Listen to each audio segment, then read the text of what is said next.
is up, sports fans? We are back for another episode of The Fan in the End. I'm your host, as always, Steven Rychel, being joined by the big man to the right of me, Mr. Ben Troupe, and the man on the mic, Mr. Marvin Powell the Third. How are we doing today? Doing good, doing good, doing good. Yeah, Steve, we're good, brother. Happy to be here. Yeah, always a fun one. Always a fun one. We're supposed to have Jumaine Jones on. He's not here at the moment. He could be here in between now, 12 o'clock. So one way or another, we're gonna hop into some of these topics today. Have some fun, doing what we normally do here on the South Florida Tribune, and like every episode here on the Fan in the End, this episode is brought to you by our good friends over at Fight Wax. Fight Wax is the ultimate skincare defense, helps treats cuts, swelling, scrapes, and abrasions, rejuvenates and restores stressed skin. Customers have used for soreness, stiffness, recovery, designed for athletes of all active lifestyle. Provides an ultra silky, non-greasy feel deep hydration for everyday skincare. Helps fight dry skin. Customers have used for eczema, psoriasis, and other skin disorders. And when you head over to the website, make sure you use that code SFT15FW and save 15% off on your order. Lots to digest. Now, last week obviously, was still the LeBron James thing, and it's still the LeBron James thing. We were talking about the financial impact, right? And there were some people, after some of our reels came out, and they were just boo-hooing the whole thing, right? Well, let's just take a little look into this, right? Let's just take a little look into what's already happened, right? StubHub ticket jumped, anywhere between 200 and 207 surged to 407. SeatGeek went from 107 to 540. TickPick went up, was already at 165. It was up 142% above last season. Season tickets are sold out, and obviously Fanatics, the LeBron James jersey sold out in 2 hours. All-time record for the first 48 hours of any player joining any team. Most apparel sold in the first 24 hours, an entire first week. Trumped his switch from Cleveland to LA. So. And basically, he's now held like 8 of the top 10 products on the Fanatics network. So, the economic effect of LeBron James going to Philadelphia is a real thing. You can be you can not like him. You can say whatever you want to say, and people are saying a lot of things about this, right? I'm gonna say one thing though, the fact that they're on 37 national TV games, or 34, I'm sorry.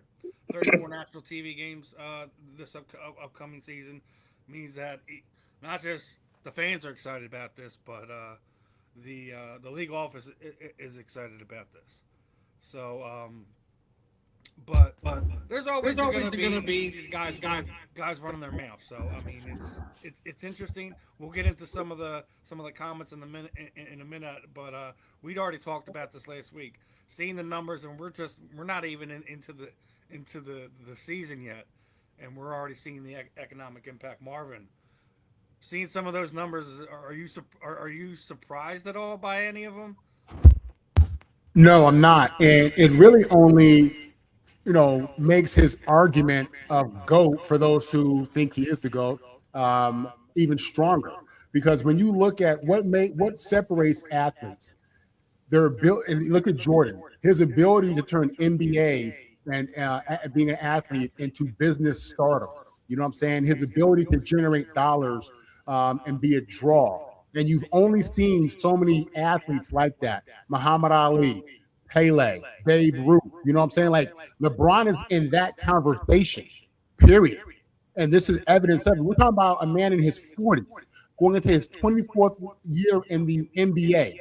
And, people talk about he's fallen off and he's no longer a top 5 player, and the argument versus him and Jordan is crazy. And again, I think Jordan is the GOAT, but I do believe LeBron is the king. And those are two different things.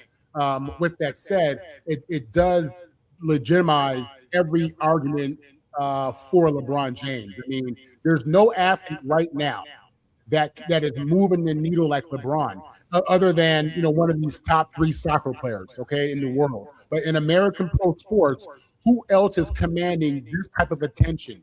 Pat Mahomes? No. Curry? No. LeBron is king. He's the king of it all. You know what I'm saying? And you look at Michael Jordan, and he's the standard. But you look at Michael Jordan as somebody who established, what it is to take your athletic game and cross over into the business world and have major corporations, Nike, investing in you like never before, and just changing, how athletes are represented in the business world. LeBron is that, man. You know what I'm saying? And it's unbelievable. But at this stage of his career, we're not talking about year 5, year 10, when he's without question the best player in the game. We're talking about year 24. You know what I mean? So the LeBron, the thirst for him, and I mean in a positive way, the desire to his greatness is shown in the numbers. The numbers tell you, the economics tell you that he's him. He is the king. So yeah, all of this makes perfect sense for all of the people who look at his career objectively and just recognize his greatness and recognize how different he is. Think about this: in the free agent era, he's going on his 4th team now. His 4th team. Okay, so far he's 3 for 3 in bringing these cities championships. 3 for 3. He gets a championship in Philadelphia. Oh my God! I mean, again, when you look at his career objectively, is he the GOAT? No, I think that Jordan on his best day played at. We're talking about splitting hairs. I do think that, but I think Jordan on his best day edges everybody. You know what I mean? I do. But LeBron, and I don't even know if LeBron's 2 on the GOAT list, but he's the king, and you cannot deny that. Here's the thing: why I have a problem with that the GOAT conversation. They're 2 totally different players. 2 totally different players. They both do things that the other can't. So it's like what you said. You can call Michael the GOAT, but then LeBron's the king. He is a generational athlete. There's nobody, when everything's said and done, that's going to play as long as him, as well as he had. So I mean, you can split hairs all you want, and you can talk about ring chasing. You can talk listen. We talked about it last week. Everyone ring chases. I don't care who you are. I don't care if you're Derek Jeter, Alex Rodriguez. Michael Jordan ring chased, but just the fact that it was done a different way because LeBron's doing it differently. He ruined the NBA in some weird fan's mind. No, I don't think he ruined the NBA, and I think this is just the way it goes. He didn't create this team. And they confirmed it. Remember what I told you last week? I want to thank Brad Stevens for bringing LeBron James here. They just had the Sixers GM throw out the first pitch at the Phillies game, and they had him in the press box. He said exactly what I said before he even knew it. After the Jaylen Brown trade, that he decided to pick up the phone and call Rich Paul, be like, listen, we got Jaylen Brown here now. Do you think LeBron's interested? And that kind of kicked off the whole thing. So if the Celtics doesn't give up on Jaylen Brown, LeBron James is in a different city right now. Steve, man, let me tell you something. It's so crazy that people get on him for ring chasing. On the other hand, if you're an athlete who admits they do it for the bag, Floyd said he's a prize fighter. I fight for a prize, okay? If you chase the money, people look at you as all you care about is the money. He's telling you he don't care about the money. He wants the ring. He wants greatness. He wants to be around greatness. You know what I'm saying? And we should admire, why don't we admire that, especially those who, hate the fact that these athletes get paid so much money and all they want is the money and all they care about is no, it comes with it. Again, they're professionals, okay? So they get paid for the service, and the NBA is a meritocracy. So those who are the best going to pay the most. LeBron been making $50 million a year for a while now, rightfully so, right? Just in basketball money.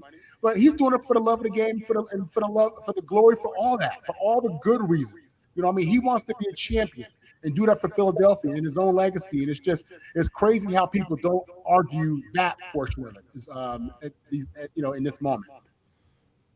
Ben, I know. Me and Marvin went over a couple different. Nah, it's cool. I would say this about LeBron, right? Michael Jordan. Some could say he is the standard, right? When Michael Jordan came to the NBA, you had two coaches. You had Bird with the Celtics, and obviously you had Magic with the Lakers. You get this guy from North Carolina, he goes to the Midwest, and it's like he just did something for the Midwest that only he could. Michael Jordan is unblemished in the NBA Finals. Remember when nobody thought that the other team would do a three-peat? What did Kobe and Shaq do? They had a three-peat, right? Who did they have? This guy named Phil Jackson. Who did he used to coach? Oh, he coached Mike, and he coached Pippen, right? Here's the thing about LeBron. How many Hall of Fame coaches LeBron had? Oh, that would be none. Oh, none of his coaches? No, Tyronn Lue. Spectra, he might get one down there in Miami. But here's the thing about LeBron, right? LeBron is not only the standard, right? He's the GOAT. LeBron is a billionaire athlete while he's playing. He didn't buy a team. He didn't get with an investment group. No, I'm a billionaire right now. While I'm currently playing. There will never, ever be another billionaire basketball player while they're playing. Wemby ain't going to do it. These future guys ain't going to do it. But the thing about it is, LeBron just made the 76ers the most must-see TV in basketball in 2026. That's what we watching the 76ers. There are people who ain't never seen. Yes, there's a difference in watching Embiid and watching the 76ers. Now I'm watching the team with Embiid on. And I think the thing about LeBron is LeBron knows this. He goes, hey, man, to be good for basketball, I got to be good for business. And I'm both. Adam Silver told him we will not put out the freaking schedule until he says where he's going. Why? Because we want to make sure he got marquee games. We want to make sure that you know how they do marquee games? They'll literally look at who's the East Coast is the people that they go to sleep the earliest. So how can we make sure before they go night-night, they see LeBron? Oh, make sure he got marquee games, Christmas, New Year's, all these different things. But once again, LeBron is the king because he superseded expectations. LeBron don't got as many championships as Tim Duncan. He don't got as many as Kobe. He don't got as many as Mike. But LeBron is still the most relevant player, and he's been doing it for 24 years.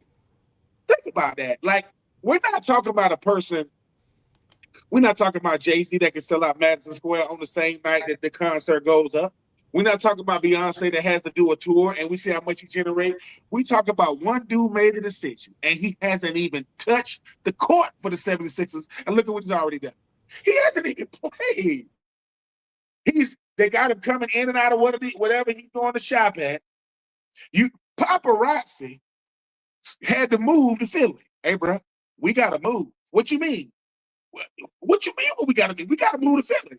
We got to be all over this dude. Why? Because, man, don't you want to go to the next level? Don't you want to be able to take our company to the next level? We want to get exclusive. We want to do it. And Jalen Rose saying things like, oh, the NBA now is just talking about LeBron and everybody used to couple LeBron and his cronies. No, that sounds like hate again. There go that hate again. There go again. And Marv, we talk about this every week, right?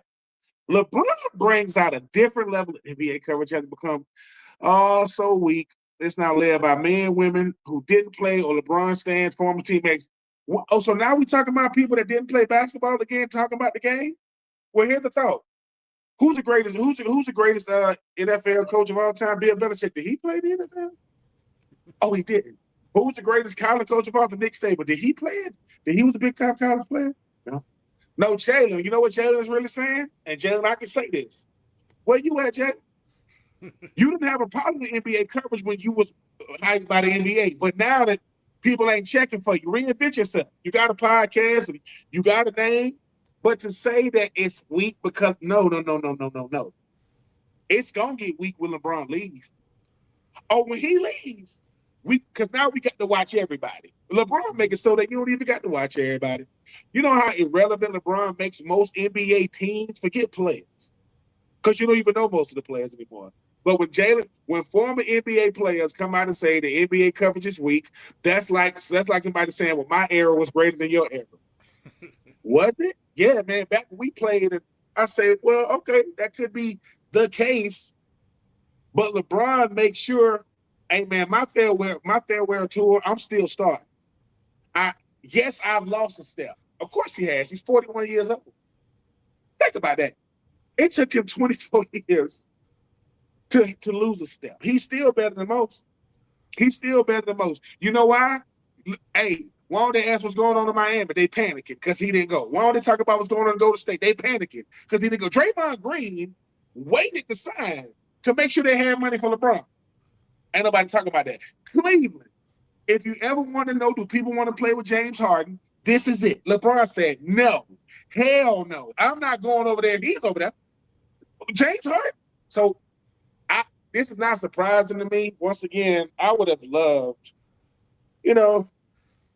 quite honest, I ain't been to a Hawks game since Dominique Wilkins was there. So it's like, hey, it's crazy. I did want to touch on a couple of the comments some of the people made during the week about some of the things, and some of it's just stupid nonsense. And you even had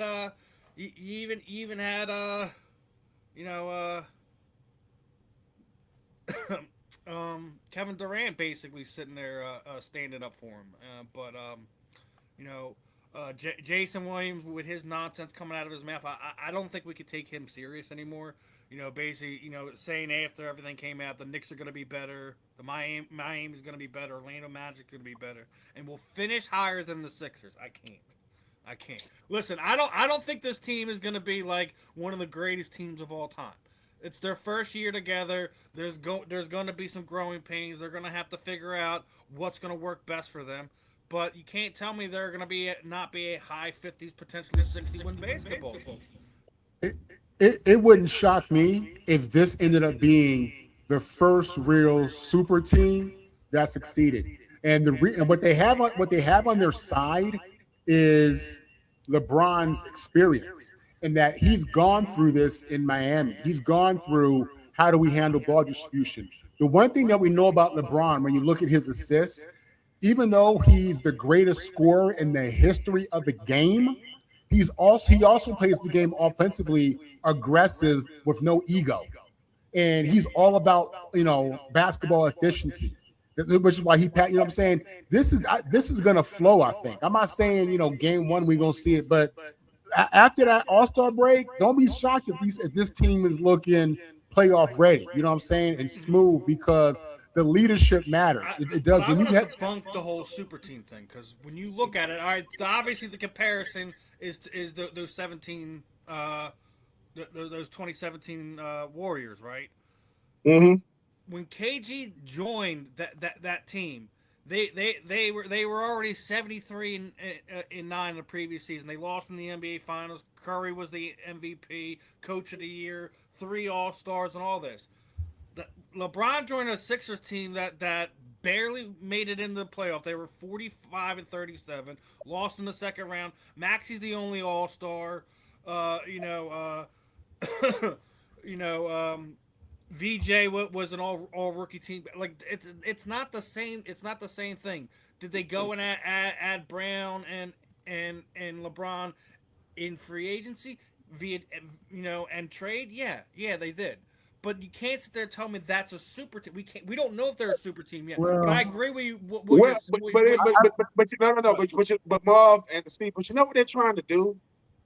You notice they try to make things derogatory terms when LeBron does it, right? Super teams been going on, by the way. You don't think Scottie Pippen, Michael Jordan, and Dennis Rodman is a super team? Hello. When they added Rodman, that made them a super team, right? Here's why I say it, Marv. No, here's why I say it. No, I want to go back to what Jay Will said. He said the Knicks gonna be better, the Magic gonna be better. He said they might have a better record than the 76ers. You know what he didn't say? He didn't say they're gonna beat them in the series. That's what he didn't say. See, because here's the thing. Does it really matter where you end up in the NBA as long as you make it in? Because you got to win 4. So the NBA is different than the NFL. I want home field advantage in the NFL because it's different. If I'm a hot weather team, I want to keep it hot. If I'm a cold weather team, I want to keep it cold. Now, here's the thing about the Knicks. The Knicks superseded expectations in 2025. Congratulations to them, right? Don't nobody want to deal with LeBron in the playoffs, especially when he can just play his game. When I don't got to worry about playing center, when I don't got to worry about playing power forward, when I don't got to bring the ball up, hold on, LeBron can run back on offense and just get in position and just wait, create without the ball.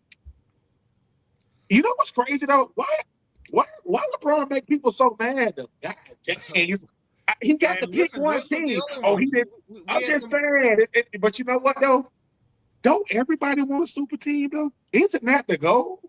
Isn't the goal to have the best team I can have on paper? But when that happens, people don't like Howie Roseman, Steven, because he goes, how does he keep doing this? No. I draft well. We actually develop and we retain and we get free agents. Isn't that what a GM is? The GM is to get the best possible players under the cap I can get, right? No, this is what LeBron just did. LeBron just made the GM, who I think is Elton Brand. I could be wrong for the 76ers. He just made the GM for the 76ers look brilliant because he picked the 76ers. You know who he made not look brilliant? The GM for Golden State, the GM for Miami, the GM for Cleveland. Because guess what? Say what you want about the GM for LA. He got LeBron there. Yes, sir. It don't matter if he's gone. I got him. Every GM think you good. You know what they say? If you good, get LeBron. What? Get it. Because Donovan Mitchell, superstar. James Harden, superstar. Bam, he could play. Giannis, superstar. Draymond, he could play. Steph, superstar. Didn't want him. I want Embiid. I want Jaylen Brown. So, like I say, if you've never been a part of something great, you only get pissed off at greatness. I can't stand them. I hate them. But if you've ever tasted it, I got to play under Steve Spurrier, so I got to see what it's like. When I didn't really have a lot to do with a lot of the winning when Coach Spurrier was there, because it was my first 2 years of college, but I got an SEC championship. I get to say, yeah, I was a part of his last SEC championship. And yes, I was able to become a halfway decent player before I left Florida. But if you've ever been a part of something that not even you can mess up, that's greatness. You can't even mess up. You cannot mess greatness up. Because, and with LeBron makes everything super. If he's there, oh, it's super. Now, what you mean? Because he's recognized. That's LeBron James. We signed with the 76ers. All the Phillies got to the ballpark the next day, walking by the camera. Didn't even know they had a camera behind the scenes and the baseball. And LeBron James, Bryce Harper, and Schwarber. Why? Because they know, hey, man, we stars. Yeah, that's a superstar. And I'm not saying that Bryce Harper ain't a superstar. That ain't what I'm saying. Because he is. But LeBron James is a celebrity that plays basketball. A lot of guys that play basketball, they famous because they play basketball. But how many guys in the NBA, you would know them, Marvin, Steve, if they didn't have I ain't talking about Ant-Man, I ain't talking about Wemby. I'm talking about how many guys, if they was walking through the Atlanta airport, Marv, and you trying to get somewhere, will make you stop and go, oh, shoot, that's so-and-so. It's not many. You can see LeBron in traffic. You know, he's going to bop. Yo, LeBron, you're going to try to get his attention. And we grown men with wives and kids and paying taxes and going to dentist appointments and going. LeBron does something that only he does. He makes you watch. There ain't with Trae Young. I didn't pay to go see him play. Like Trae, I can watch him on TV. With my second year in the NFL, it was something in Atlanta to where the Heat was playing. The Heat were playing. Oh my God, the Heat were playing the Denver Nuggets back when Carmelo was Carmelo. And I said, I'm going. Udonis Haslem was obviously he spent his whole time, but I got his we had a little fake beef in college. Udonis is a little older than me, but I was in his old dorm room. You know how like you get the previous person's dorm room from the previous year, Marv? Mm-hmm. I mean, to be honest, A chick he used to try to holler at me, trying to holler at the kid. He ain't like it, but he ain't gonna try me. I'm not losing a basketball player. I don't care if you're 7 foot. I don't care. You're not beating me. But I shouldn't have said that to my teammate because they trying to blow it up. Because when we get to the game, they like, Troupe, say something. But we grown. He reached. I was sitting behind him. He kind of turned around. I said, "What's up, UD? It ain't no beef. It's just Shaq was on the heat then. Shaq was on the heat, and Shaq didn't play. Shaq stood up and he walked in. He didn't play. He stood up and walked to the locker room. Every woman in the freaking arena, whether she's married, single, Shaq going crazy.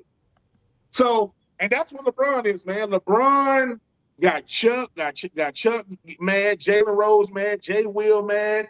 The only people who ain't mad at LeBron are people who cover him and 76ers fans.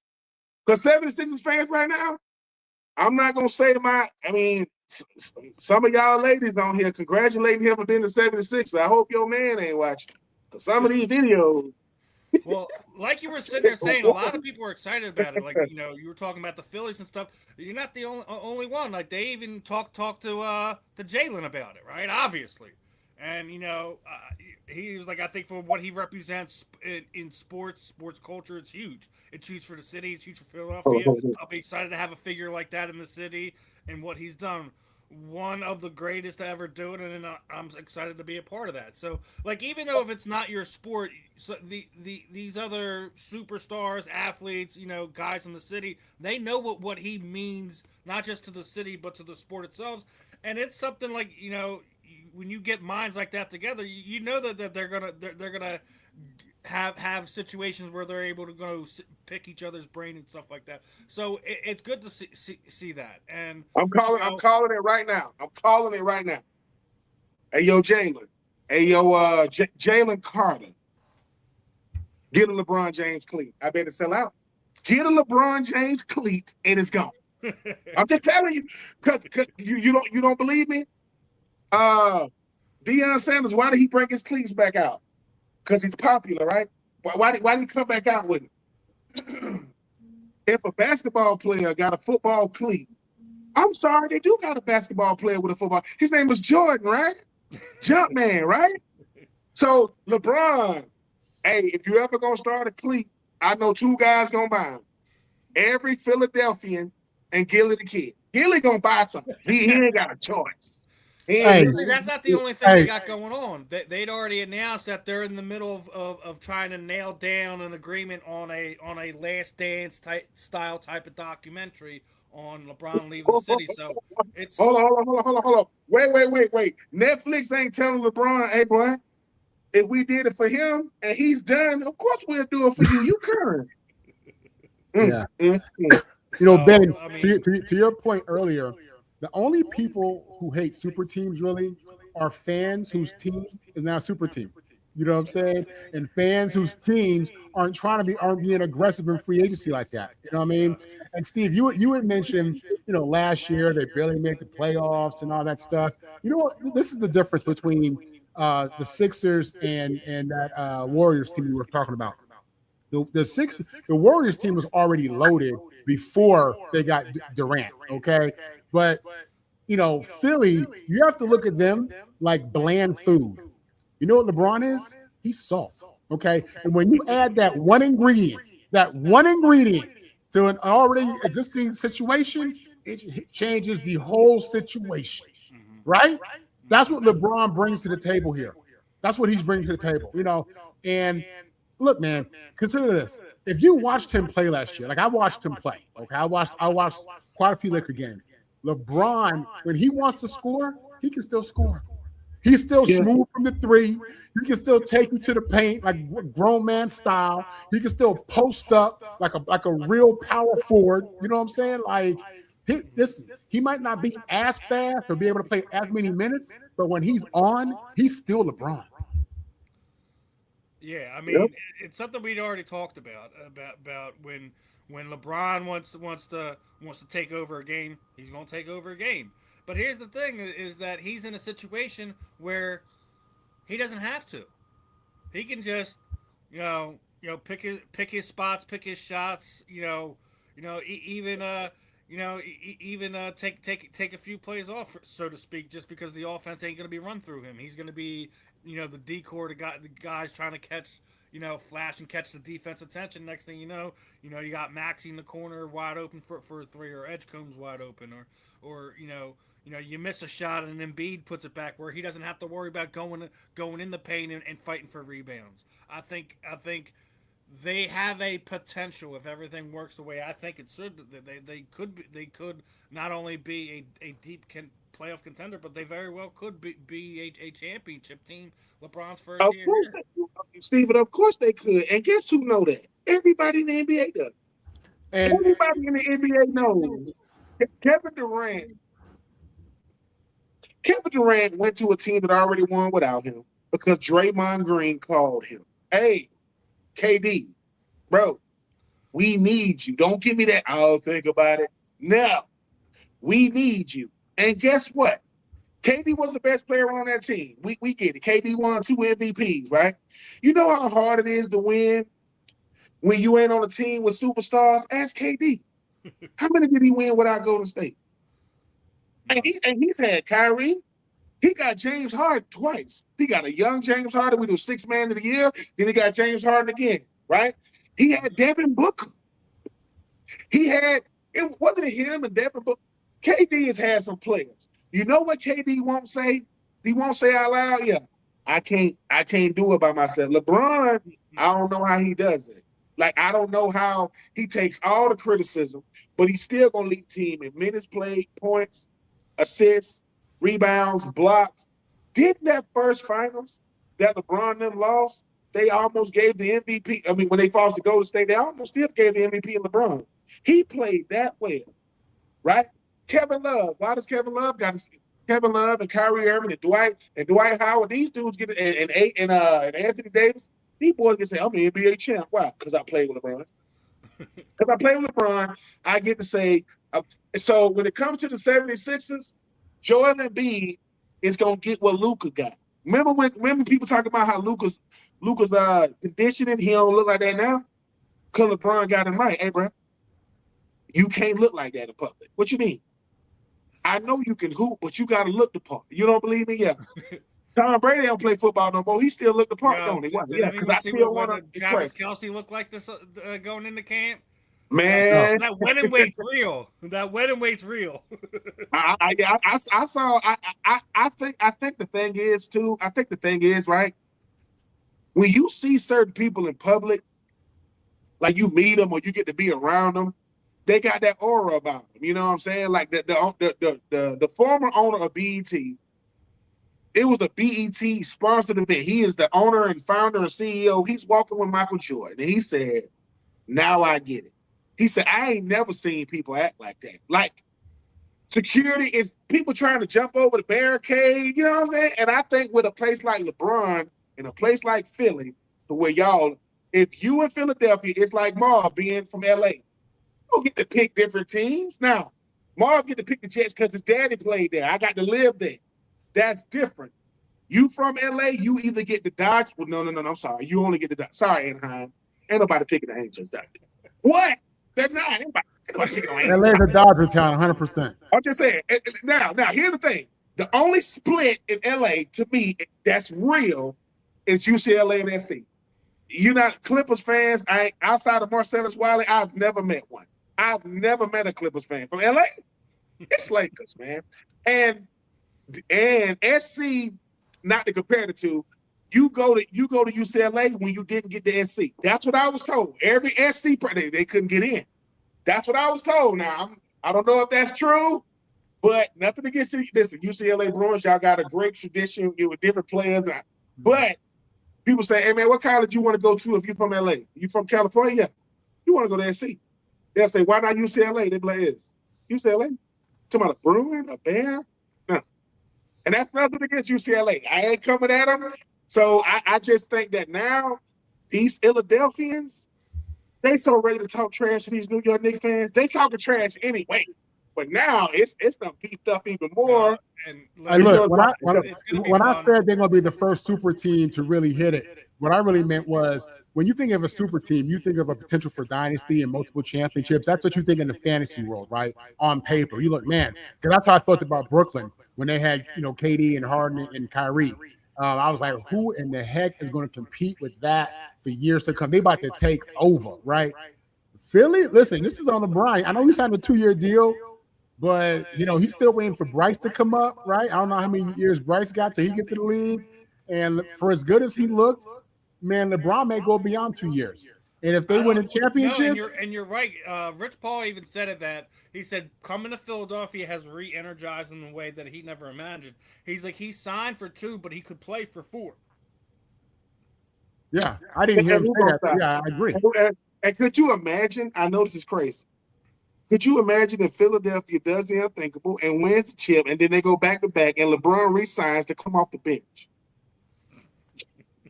Because usually by the end of your career, that's what you're doing. Hey, man, I used to be a starter. Now I'm a bench guy, right? LeBron has started for 24 years. A starter. And you like to say this a lot, Ben. Like things that change, things that don't exist since Bron started. Here's one that I just wanted to get a laugh out of you. Remember when Bron came in? It was 2K, right? Look on the right when LeBron first came in. Weighted NBA 2K look to where it looks now, where it's day in their life. Like he went from like Roblox looking like to real animation there. So listen, his longevity is a real thing. Marvin calls him the king. I call him Iron Man. Whatever you want to.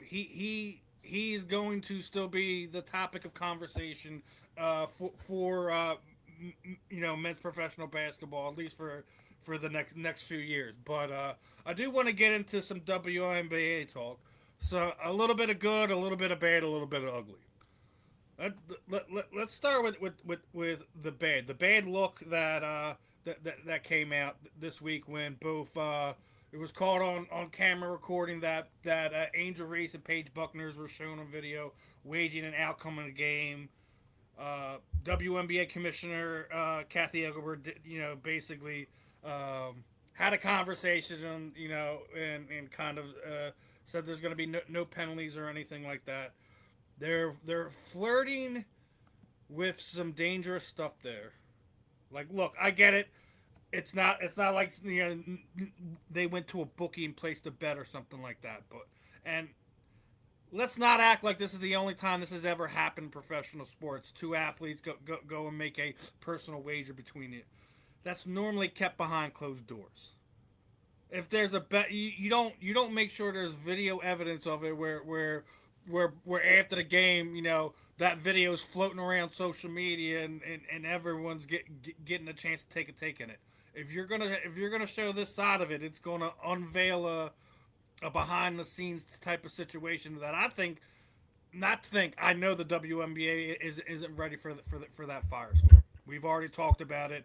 They have a serious problem in upper management, and it's absolutely come to the forefront over the last few weeks. I'll start off with Marvin. You think it's a potentially dangerous situation? The whole player betting thing, getting out there in the public. It's not like it came out a few weeks later it was literally right after the game it came out. It's just WNBA finding ways to punch themselves in the face again. Yeah. Listen, players have been betting since before Vegas ever existed in the desert. Okay. And, it doesn't have to be something huge and formal with a bookie and this and that. It could be just 2 dudes, saying, hey, I bet you, we score 5 touchdowns today or whatever it may be. I mean, that's not something that I heard on a regular basis, but the reality is it exists and it always has. Do I think they have a huge problem? I think the more that gambling becomes accessible, the easier it becomes. The more we try to streamline it as a normal part of sports culture, I think you're going to see numbers across the board go up. Now, one thing, Ben, to tell you is that, when you walk into any professional building, sports, New York Jets facility, whatever it may be, they have signs everywhere about gambling. Players know not to gamble. You've known that for years and years not to gamble. You were told that, you know what I mean? But I think, it is what it is, man. Do we have a problem? I think the problem's going to grow, but I think there are also going to be greater penalties, and we're going to see these different leagues do more things to ensure it doesn't happen. So, I mean, do they have a problem? Yeah. And with the WNBA, the problem with them, and I said in the last show, is they fumble everything in regards to how to present, or how to address issues or what's going on, whatever it may be. I feel like they don't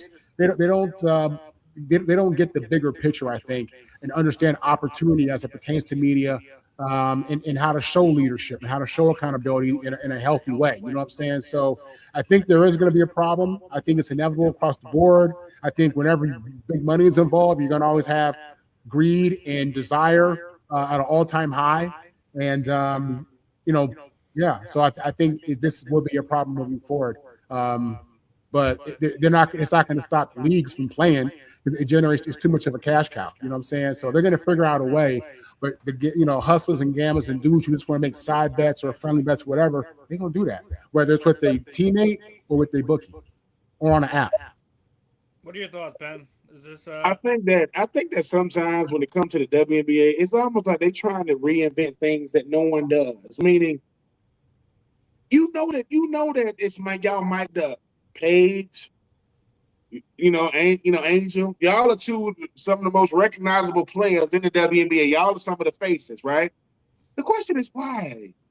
Like, why bring unnecessary attention? Now, let me, and I'm pretty sure Marvin did this too. Betting is rampant in the NFL. But if you can't catch them, they didn't do it. It don't matter what you doing. You got to catch me doing it, right? Do people bet? Yeah. Of course, wherever there is money, there is betting. But here's the thing. If you didn't hear me do it, see me do it, feel me do it, because let me tell you what NFL players, NBA players ain't going to really do. And I ain't talking about Gilbert Arenas and how they be doing over there. We don't talk about each other for real, for real. We don't do that for real. We talk about on the surface stuff because we all got dirt on each other. All of us do. Guys have gotten married. Sometimes these bachelor parties get a little out of hand. Ain't no cameras though. Ain't no for what? Only thing you're gonna smell the next day for the wedding reception is alcohol, because some people are drinking a little bit. When it comes to the WNBA, it's like they trying to self-sabotage, and I don't understand why. I don't understand it. Right? As many I can't remember what bowl game we went to. I think it was the Orange Bowl my second year at Florida. We played Maryland. And to get down there, our charter plane didn't go to Miami. Don't ask me why. So we got an extra, I think like $500-600 just to get down there. Because most of us are from the state of Georgia, from the state of Florida, so we can drive down. You got a bunch of boys from Florida, man. Them jokers know how to gamble. So a couple of them jokers, we got a couple of dollars. Somebody heard some dice clicking. Oh, you shoot? Oh, let's do it. Next thing you know, it's only one rule when it comes to shooting dice. If you take my money today, you got to give me a chance to make my money back tomorrow. That's it. After 2 days, now that's it. Well, you know me, Marv, I'm a side better. Once I look at that younger hand, and he give me about 2 or 3 sevens, I'm looking at the guy in front of me. Hey, man, listen, because you know how it is, Marv. Once the money hit the ground, that's a bet. Hey, man, and I'm talking, listen, I'm young, but I got a youngin' in front of me. Hey, boy, all you got to do is put that, I hit him, man, just drop that $1 on the ground. Oh, that's mine right there. What it is I done took people money. I ain't touched the dice one time because I ain't no shooter now. But I know a shooter when I see a shooter. I done walked away about like 200. And people thinking, hey, Troupe, man, I thought I'm still a country boy, man, but you was lucky. I said, you want to get in on this? The game is going this way. Me and you, we this way. We signed it. Well, guess what? I came back the next day because he felt a little confident. He brought his homie with him, Mom. I said, we could go 2 for 1. Took their money too. And look, I say that to say gambling is going to happen. But if ain't nobody see me, hear me do it, it didn't happen. With Paige and Angel, what are y'all doing? Y'all act like y'all just found out about being mic'd up. I don't got to put a mic on you to hear you out there talking. First you wanted attention, you got it. First you wanted exposure, you got it. Then you wanted money, you got it. Now you about to F it up. The whole thing. And Marv, let me tell you what I'm going to never do. Steve, But I already told y'all I got my blood test. It came back negative. Ain't no hate in me. I'm not gonna mess up the money. My daddy won't allow me to do that. Me? Nah. And guess what they doing? I know. On Monday night, right? I'm doing a show, right? They asked me about my boy Bijan Robinson. This is no lie. I said, I think my boy Bijan about to reset the market. I said he's gonna get something between 3 years and between 70 to 80 million, about 50-something guaranteed. What he got? 3 years, 75 million, about 51. You know why you get at the Bijan? He ain't messed it up. Now Jameer Gibbs ain't got paid yet. Now I don't know if he's gonna get what Bijan got, but he might. Why is that important? If somebody is negotiating with me and Marvin and Steve can't hear, I guarantee you, I might not tell you a number you like, but you ain't gonna dislike the number I accepted. I promise you won't like it. That's what they said. Yeah. With Paige and them, bruh, the fact that they know this going on, what you think they go? Now they sending out memos to the other teams. Now they talking to other teams about it. Now they got to have y'all, man, y'all crazy. As much betting that goes on in the NBA and NFL, if 2 guys get caught, that ain't nothing. That's 2. 2 guys. Now the refs, that Netflix special, that's different. Refs, that's different. But when I say we betting on, hey man, I'll tell the other tight end, man, I think I'm gonna have a better game than you. I'll tell, hey man, don't give up a sack or don't do, little stuff like that, right? Look, but stuff like, hey man, I bet you we beat y'all today. Do that in the bag. Wait, no, what during the game? And let's be honest. Well, let's I'm be gonna honest. get to the good before I get to the ugly, because I think we all know where the ugly's gonna go this week. So, the good is, I don't know if you guys noticed this, but the Fever were the first WNBA team with 5 straight 100-point performances. 5. Now, the Fever has been one of those teams the last few years. They've been on the edge of potentially, being able to vie for a championship. So I'm going to ask you, with seeing that, seeing what how they're playing as a team, do you think this is the year the Fever actually are going to give Las Vegas a run for the money, give a run for the championship, or are they still another year or maybe 2 away? They'll give them a run. They're gonna lose though, because they ain't got Asia. They'll give them a run.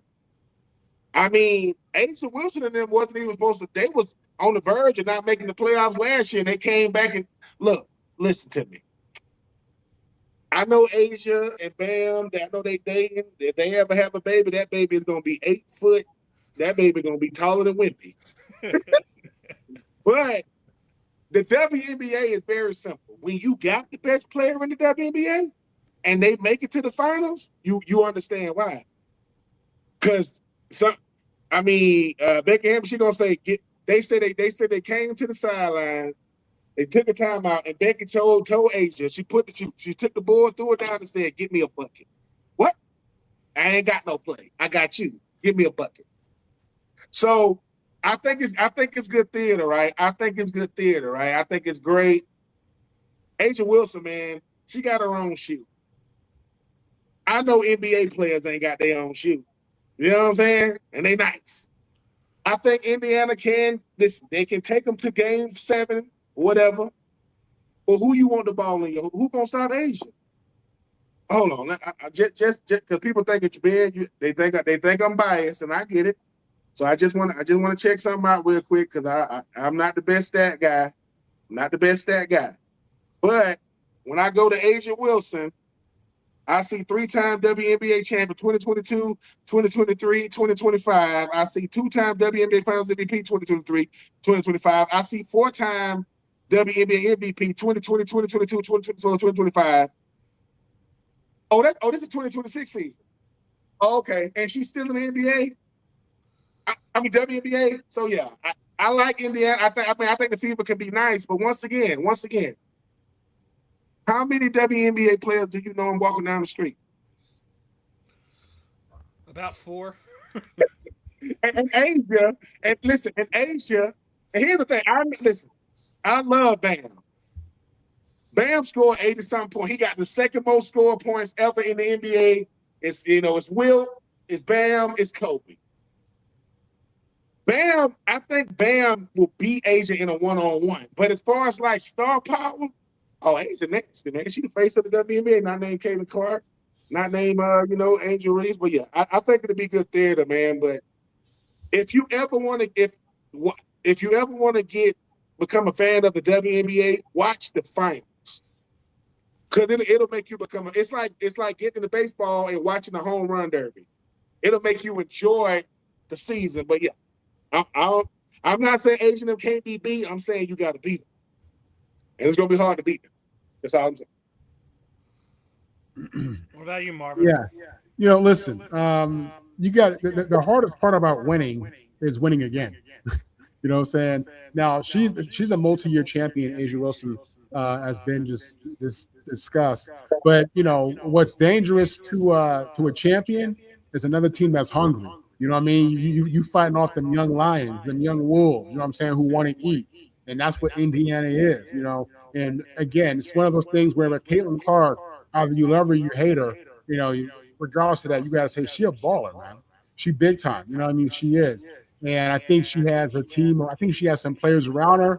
I think, in her third year now in WNBA, I think she's a confident player, and she's looking for that big stage. Again, when she was in Iowa, she was on a big stage, but she couldn't beat South Carolina, couldn't get over that hump. I think they lost to LSU as well. So, she's still looking for that big-time championship ring. I think it's going to come in the WNBA. And I do think that they are a team that can contend with Asia Wilson in Vegas. I agree, but I do think they still needed another piece that somebody downloaded to stop an Asia Wilson. But I do think, as Ben said, they can get there. But to your point, Marvin, they gotta be hungry. You gotta play 210% for every whistle. So because Marv, you like defense. Well, I forgot to say that the 2025 WNBA Defensive Player of the Year, Asia Wilson. Listen, she don't miss. I'm not knocking. I'm not saying that they're not going to win, and I'm just saying that it's an uphill battle. When you're the defending champion, when you have the expectation, and you're going up against a young, hungry lion. I'm just saying. Well, here's the thing, though, Marv. Though, is the WNBA as a collective ready to embrace Caitlin Clark as a WNBA Finals MVP? Are they ready for that? Because that's what's going to happen if the FIBA win. Caitlin's going to win the MVP. Because once again, I'm going to keep saying this. Look, it's okay to embrace the best players. It makes you look, one, not like a hater, right? And I understand what's good for business. It ain't that serious. Like if Tighter Than You was going on when I was in the NFL, I'm not going up there and Tony Gonzalez saying, "Oh, you trash." And Antonio Gates, why would I do that? You know what I'm saying? I don't get it. And maybe I just come from an era to where I say, look, man, I don't want your lady. Your lady want me. She came at me, bro. And I told her, that's your man, right? That's your man. Because y'all ever seen the movie, what's the movie with Omar Epps when he was a football player? What's the name of it? The Program. The Program, right? The thing, I love that movie. But Halle Berry was tripping now. I'm just saying she was with old boy that was starting already. Now, now, indeed, they wasn't friends. They just teammates. So she went with Omar. But if I'm Omar Epps, I'm telling her, well, what happened when the next dude come in the ball? Because you seem to want to be with the starter. And they made old boy a fullback. I went from holding the rock to blocking for him. Yeah, this is definitely a movie. I know this is a movie. Because if Marv getting the run, and then somebody come in and they say, Marv, we want you to block for him, you like this. Who? No, tell him to block. What? I'm just saying. That's a good movie, though. But I'm just saying, there was some craziness going on in that movie. People spitting in each other's mouth. Man, ain't nobody doing all that for no game, man, bro. Watch the Program if you ain't never seen it. It's a hell of a movie. But listen, for y'all who haven't seen any Omar Epps movies, watch Love and Basketball. It's even better. Watch how you learn it. Watch to throw that in there because of the USC connection. Let's make that but Hey, I ain't gonna lie though. You know what I'm saying? Omar Epps don't get enough credit. You know what I'm saying? For what he did, like for like actors or whatever. I know Denzel is in his own world, but Omar Epps got a nice resume. You know what I'm saying? Juice, huh? The Brothers, what? The Wood. Don't make me do this. Don't make me do this. Just like, yeah. Omar Epps doesn't get as much love as he should in the acting world. But let's get into the stupid before we get into the ugly, right? Y'all remember when Wemby got suspended during the playoffs last year, right? You know, got a little out of control.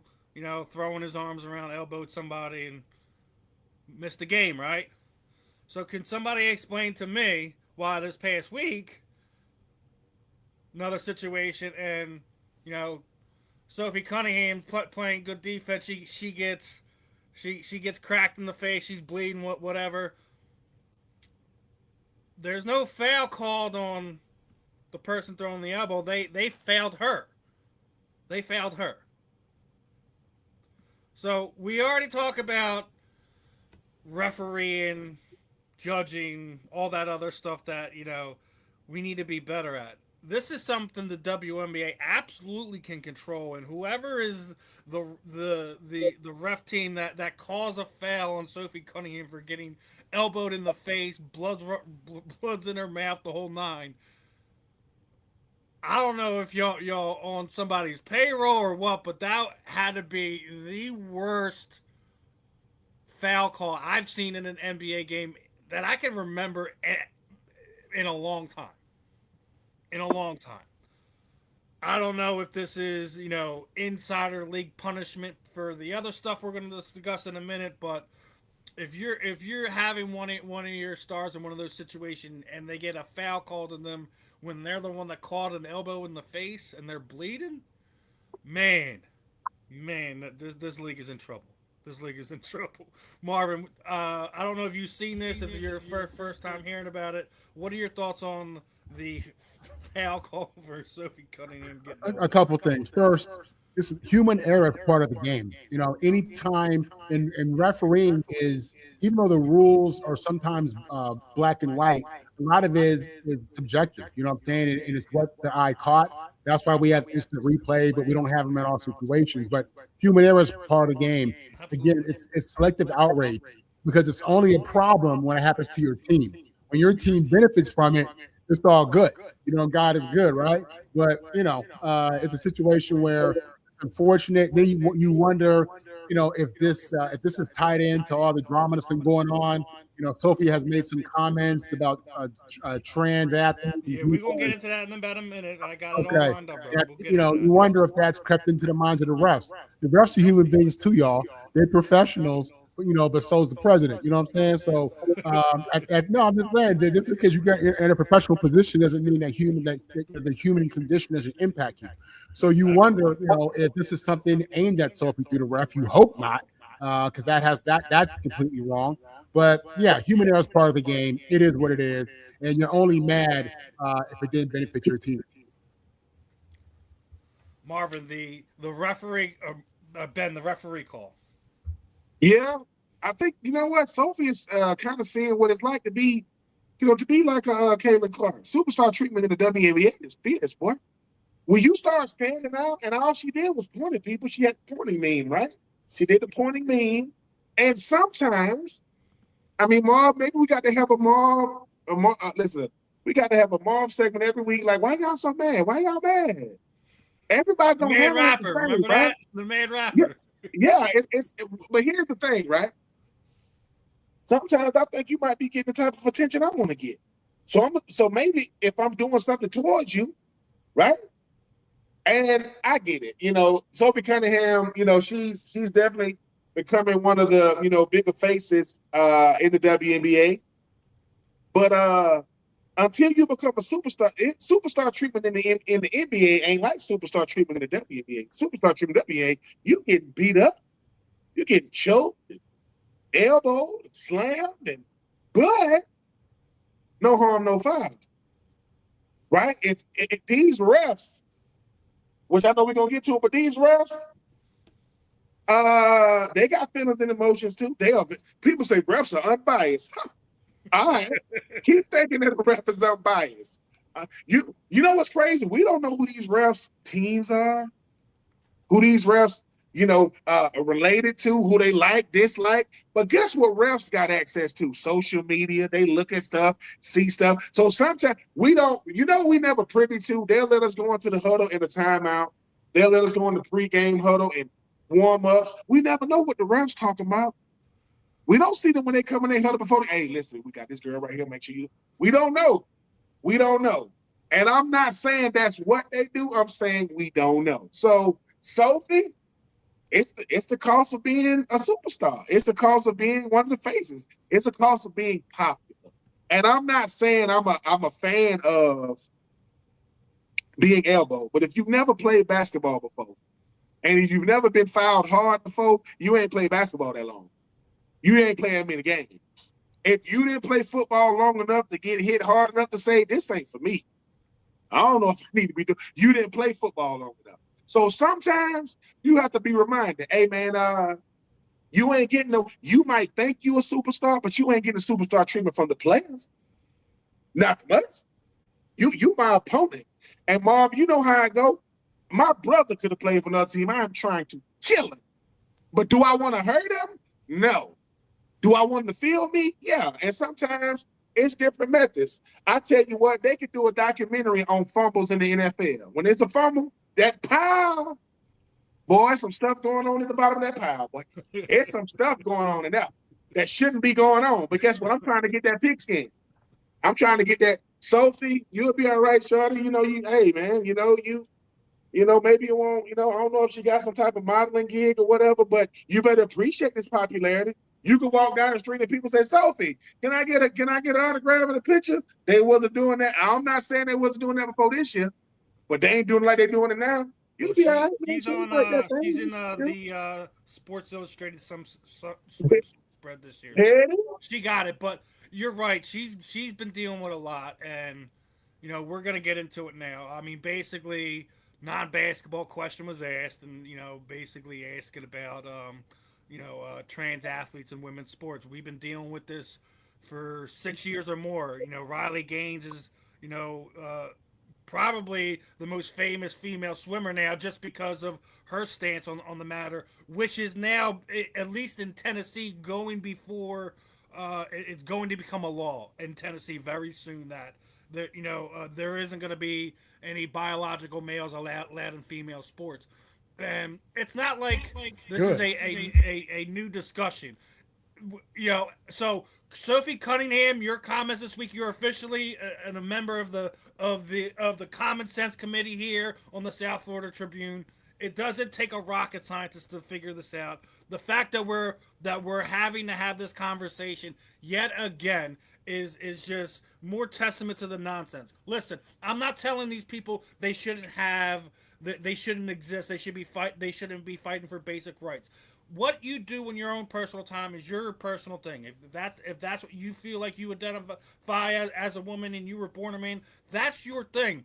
Once we cross that realm and get into professional sports, when you've gone through puberty as a man, you've had a change, and then you're going to compete as a female athlete. That's where the line is drawn. I've been dealing with this for well over 20 years. People forget about MMA, but back before the UFC blew up as big as it was, we had a situation where there was this person in a similar situation. His name was Fallon Fox. She eventually got beat by a girl who wiped the mat with her, but she was competing for more than a few years as a man, and then went through the change. That's where we have the problem. Not just being the fact of the competition, but there's the other thing. Girls need to be protected. Women need to be protected from people like that. At the end of the day, you don't belong in the locker room first and foremost. There is a place for you in this world, but when it comes to competing you can't be taking spots from a biological female. If the people who want to appease this want to create other leagues for these people to compete in, where they can compete against, absolutely, let them do that. But when we're talking about the WNBA, right? Women's basketball, that and the what we've seen this week was absolutely disgusting on several different levels for it. So you've seen Riley Gaines go to the I think it was the Seattle Lynx game. She had a sign she was told to put down because it had Sophie's name on it. But then you have this other person basically, made a sign. It was like, for lack of a better saying, that she hated Caitlin Clark and didn't feel like she couldn't find some thanking Sophie because now she hates her. Whatever. This person isn't told to put their sign down. But then the WNBA took it another step further and found another way to stick their foot in their mouth. Was when the coach goes out there, trans kids belong. Now, first and foremost, kids. There's no such thing as a trans kid. That is a mentally ill parent projecting onto their children. If there's any child that is put in that I have a problem. We're gonna have a problem. I'm not telling you people you don't have a place in this world. I'm telling you when you do something like that to a kid, you're just as bad as a serial killer in my mind. You could say whatever you want about me. I'm this. I don't care. I don't have a hateful bone in my body, but when it comes to men and female sports, I have to draw a hard line. You're never going to see me back down from that. And even more so, we're seeing some of the comments that are coming out from the media members. Right? And this one was probably the most sickening one of all was Cunningham is now acting and accepting the role that was built in for Caitlin Clark as the anti-gay, anti-black sentiment type thing. That's absolute utter nonsense. Some of the familiar targets that get kind of plays into this. Jameel Hill had a nonsense. My issue with Sophie Cunningham is she's recently become one of the most popular athletes in the WNBA. She has this platform. She's got a podcast. She's suddenly now the darling of the right-wing community and uses that platform to punch down on a group of people that are struggling to exist. I find that to be despicable. No, Jamil. No, I'm sorry. I'm sorry, honey. You're the one that's despicable for this. There should never be a female that is sitting there having to fight for her right to compete against a male. Now, we just talked about the coach. She's one crying about men taking jobs from the women in the WNBA, but then you're championing the trans community to come into the WNBA. And the one positive one that I've seen in there, and not surprising at all, is Stephen A. Smith is the man in the room. You're trying to tell me that college player plays for a men's college program anywhere in the country, NBA player should transition to being a woman and allowed to compete in the WNBA. What are we talking about? What are we talking about here? I was so disgusted of the WNBA news cycle this week to a point that I could not look at my phone just because it was just more and more regurgitated nonsense. We have beaten this drum for years now. Years. We shouldn't be having this conversation anymore.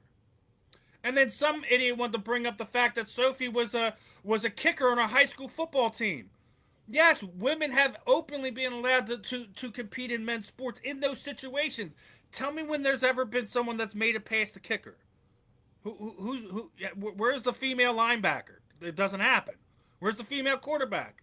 It doesn't happen. Where's the female corner or safety? It doesn't happen. Not to sit there and saying that there couldn't be somebody in the future that could potentially do that, but they don't do it because they're not as big, as strong, as fast as them. So kicker is typically the position you would see a female athlete trying to compete in a men's sport to do that. Show me the one that is, girl transitions to being a man and they've been successful. It hasn't happened yet, right? Because it's probably never going to happen. But the fact that we're dealing with this on the WNBA level not only screams the idiocy of the management, but just how lost are we that we have to sit there and have this conversation when most of us who's gone through life that has common sense, we know what this is. We know what it is. Inclusion doesn't to a point that doesn't mean included into everything. There has to be a line drawn somewhere with it. I know I went through a lot there. I'm gonna start off with Marvin on this one. Marvin. Well, I'll tell you what, boy, we going viral, Steve. We going viral for that. You know what I'm saying, Steve? Hey, we got passionate Steve in the hot takes, baby. I love it. Steve, I absolutely agree with the fact that individuals born male should only be allowed to compete with males, and individuals born female should only be able to compete with females. How you want to live your life is your right. You do what you want to do. I do not support any hate or anything against individuals who want to live their life in a way that doesn't impact another person's pursuit of happiness. So, you know, I agree with you with that completely. With Sophie Cunningham, I mean, I haven't heard her podcast, but I don't, you know, what's really happened here is in America where, you know, everything's race. We don't want to, you know, we don't want to talk about that and really get into that, but everything's about race. And that ties straight into politics, especially in these times. And when she takes a stance that's aligned with the conservative side, I think they automatically assume people put her in a category of, well, you must be like this as well with other things too. You know what I'm saying? They make a lot of assumptions, which I think is very dangerous. But, you know, at the end of the day, I don't know that she's really a victim. I think with her podcast, I think, you know, the attention is good for her, period.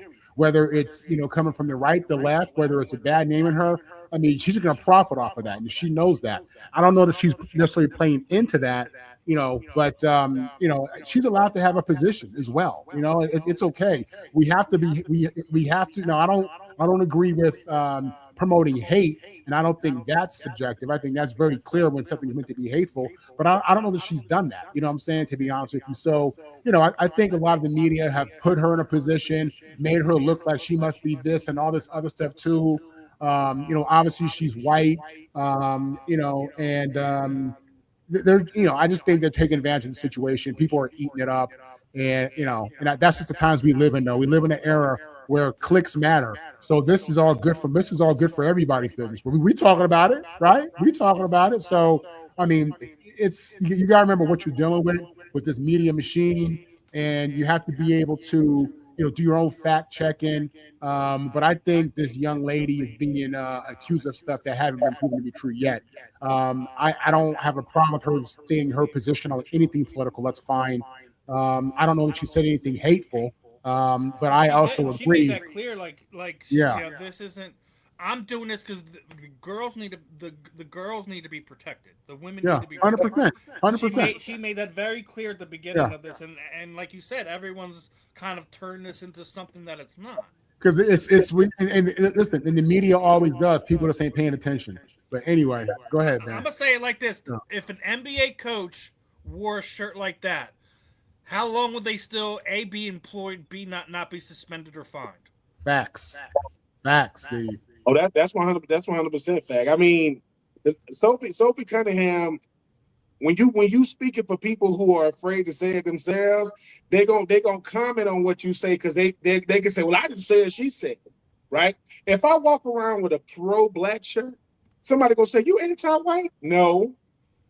Exactly. What did my shirt say?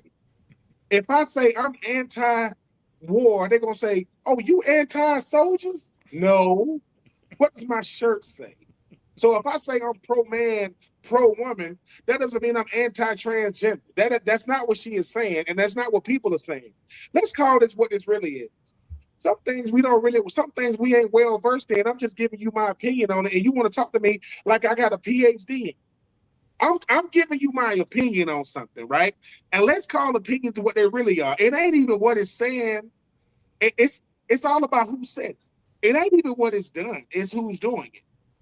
Sophie Cunningham happens to look the part, be the part when it comes to this issue. Just like Caitlin Clark don't look the part when it comes to her issue. And people are calling her a coward because she skirted it. I'm like, wait, I thought the players just need to shut up and dribble. What happened? Exactly, but you know what's crazy though? But the people who have a lot to say are nameless faces. I'm not talking. Listen, I respect Jamel Hill can have her opinion just like Sophie Cunningham, but they making it known. This is how I feel. And I like banter back and forth, right? We don't got to agree with each other all the time. The people I have a problem with are the nameless people on social media. They got Twitter fingers or X fingers, right? They have a lot to say. We are not going to agree across the board, right? We're not, right? And I think the thing is, there is no nuance anymore. Everything. So we got to walk in rooms that agree with everybody all the time. Everybody got to walk. We don't want unity means we all still have our own individual thought. Uniformity means we all look the same, sound the same. That's not happening. And when people say shut up, shut up and dribble, well, they was talking about LeBron because they don't want LeBron to say anything. Who are you? Right? But when Sophie says it, wait a minute, she's got a point. And all it is this. If I'm at a breast cancer awareness gala and I jump up and say, what about liver cancer? We ain't talking. I didn't say liver cancer wasn't bad. That ain't what we talking about. But here's the thing. God forbid you ask me a question and I answer it. Did you just answer that? Yeah. Why?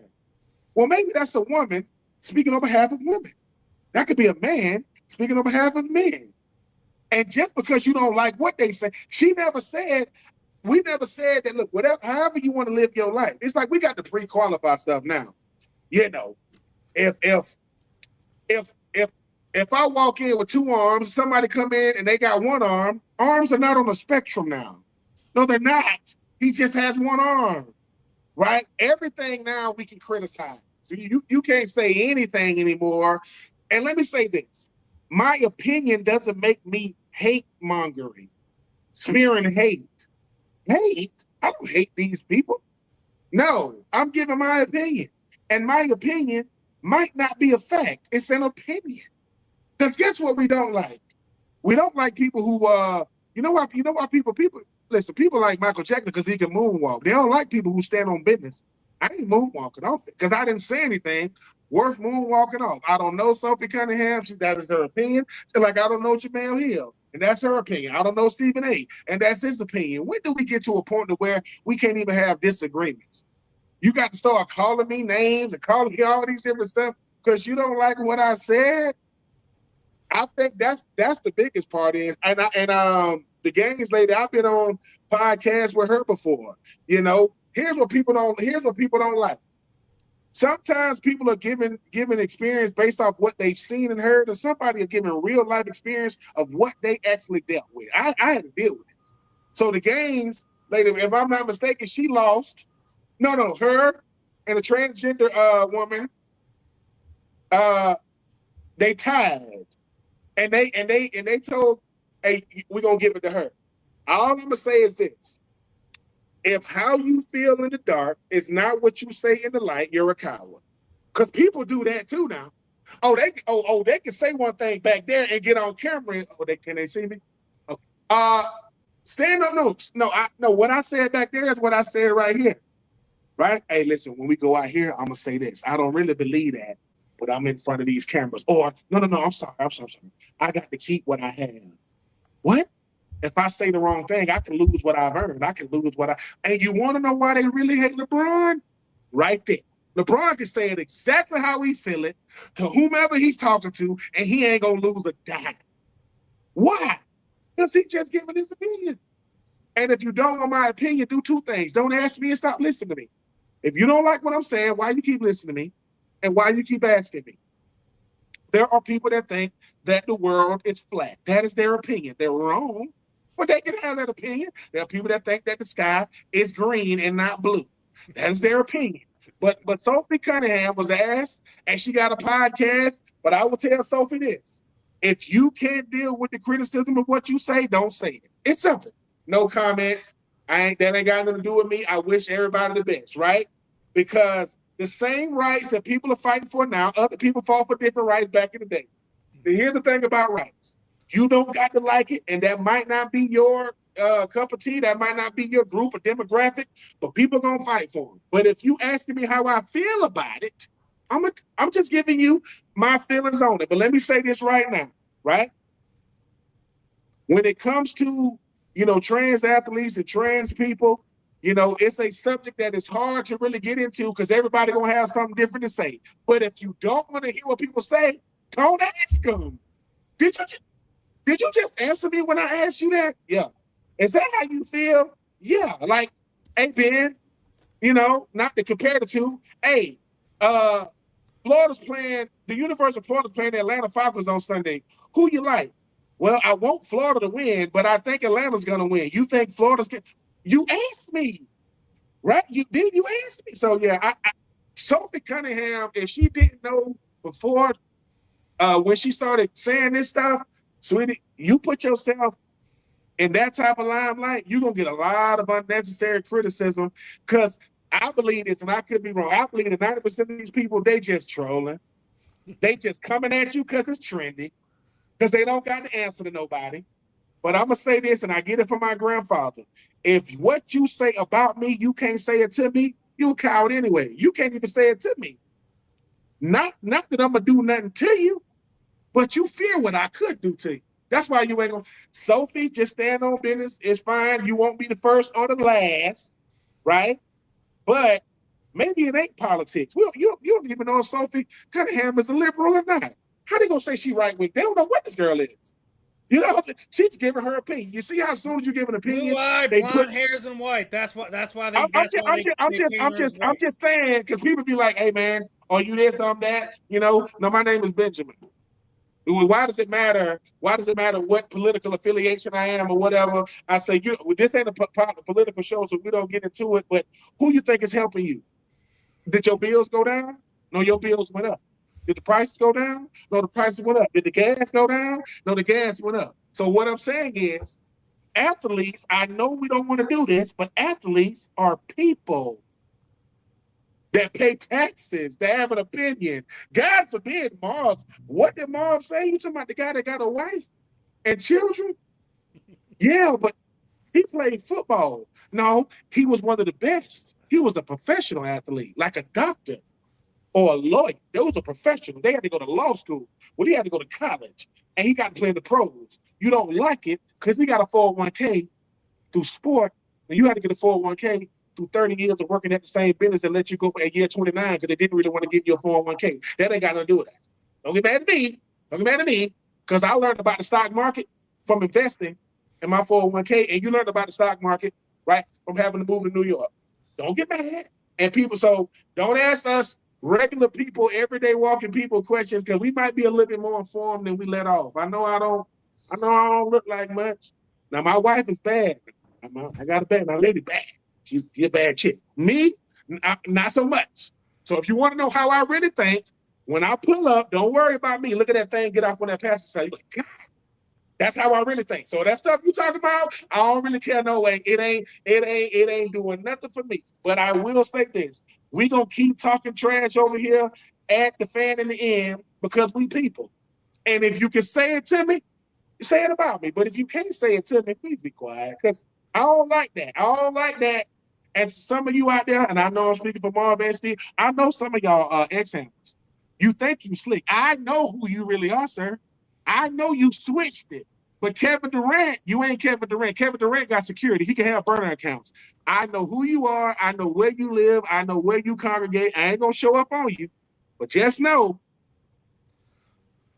I'm going to just leave it at that. Because people think I'm crazy out here, Marv, and I'm like this. And when I look at you and say, what's your name? And my name Ralph. No, you add so-and-so, right?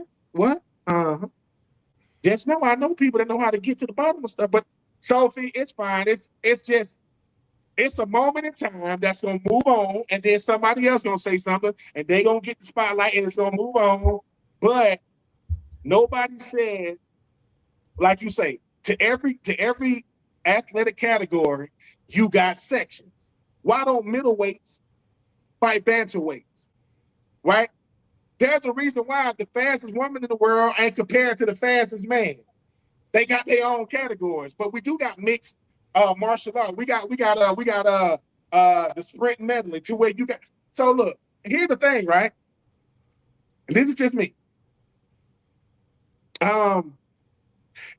a transgender woman who used to be a man wins, you got to give it to the second place, right? Because To me, if you want to compete that bad, if you want to do it that bad, you got to defer. Why? Because what was you winning when you was competing with men? I haven't seen that many men that compete with men that was balling and say, I'm gonna go. I ain't never, and like I say, this is my countryside coming out. Ain't like I really know, but this is one side. And my thing is, people always talking about if LeBron transition to, you know what I'm saying? I get if WNBA players want to. Brittany Griner said she want to try for the NBA, right? Man movie where everyone's going to accept it, right? and look, all I'm saying is this: ain't nobody hating this. Nobody's hating nobody.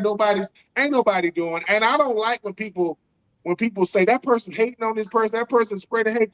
Is it, or that person giving their opinion? So it's always going to be a very sensitive subject, but a lot of subjects are, right?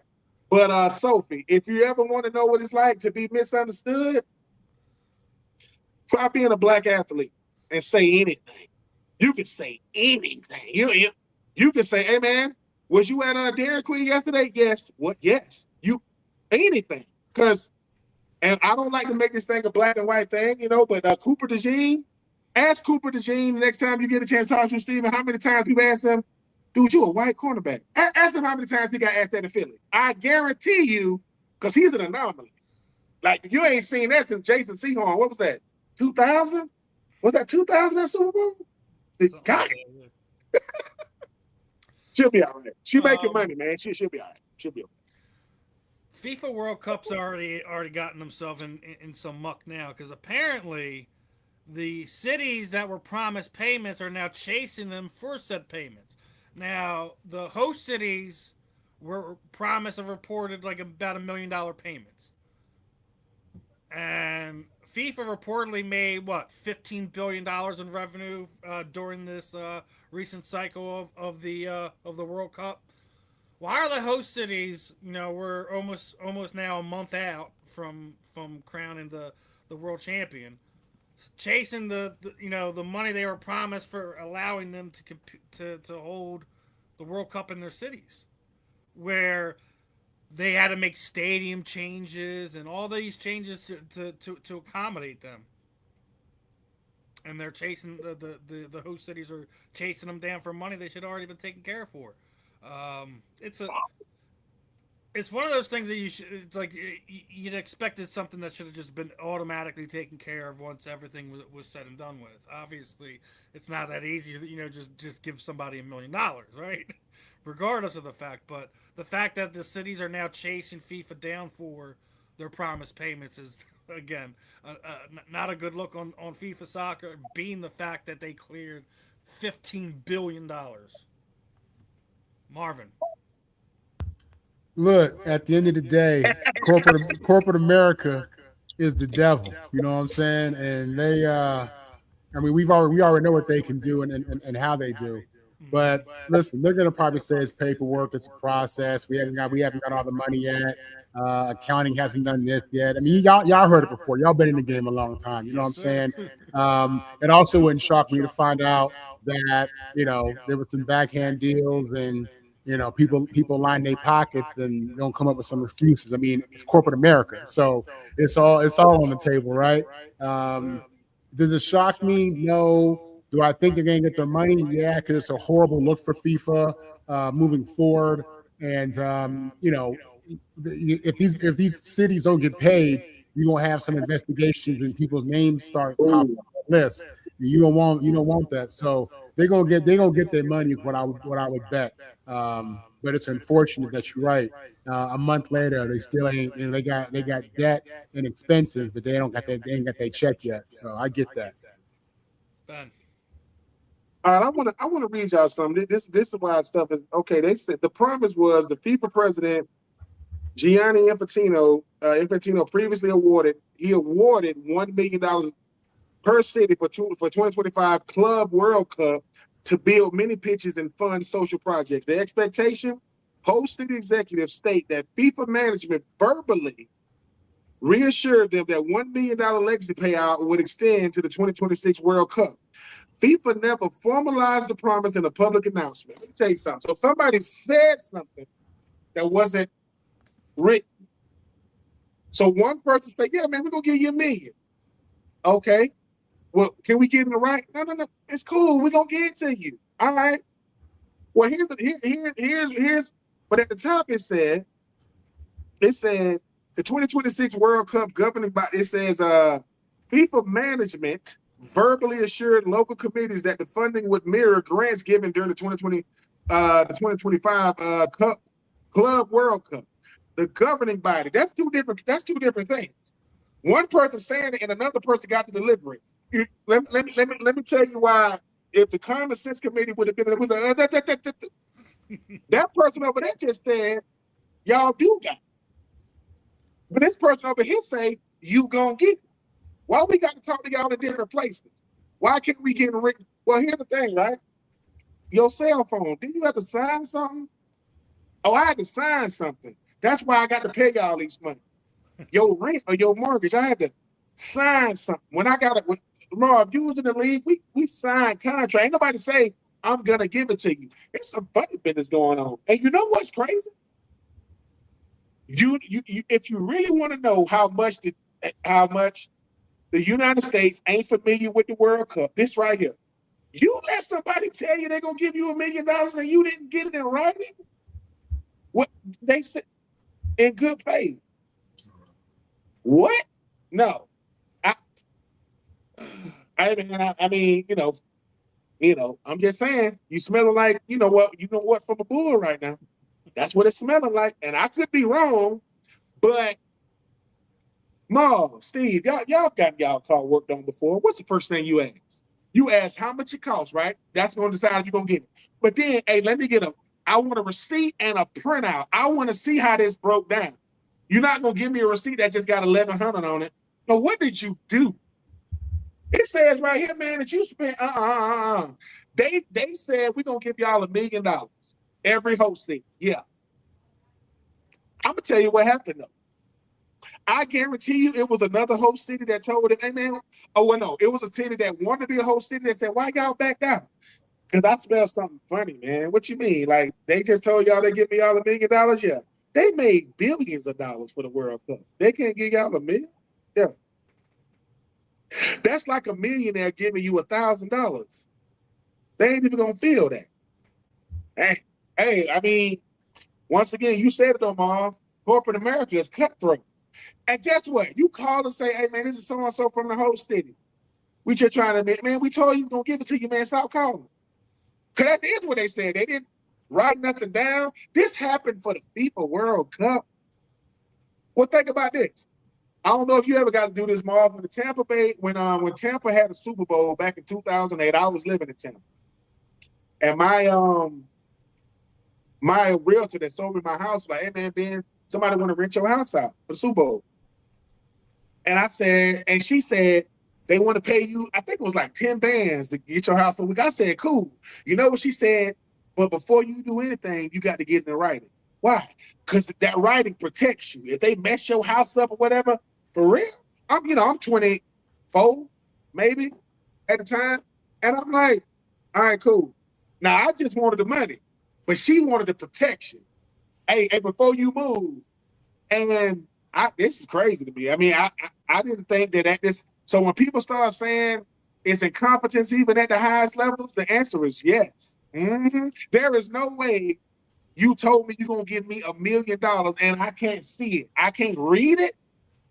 Oh, okay, you're going to give it to me on this date, on this time. Okay. Well, hey, man, I play football. We do contracts over here. I need to see it. You know what I'm saying? And if this is every day, wait a minute. How many host cities was it? About like 10 of them? There was a bunch of them, right? Yeah. Well, no, I think what you're going to see happen from this is moving forward. Like we need it up front. We're not waiting after the fact. Number one. Once again, it made billions of dollars. You don't got $1 million. I can't get. And here's the thing. This is what everybody really trying to say. That's all. You got to host a World Cup. They're gonna give you $1 billion. Dang, I wonder how much these economies made. And they giving you $1 million. You know what it is? I don't want to say this though, sound like the person they told these to in every city. They don't sound like this. They sound like middlemen. They ain't talking to no decision maker.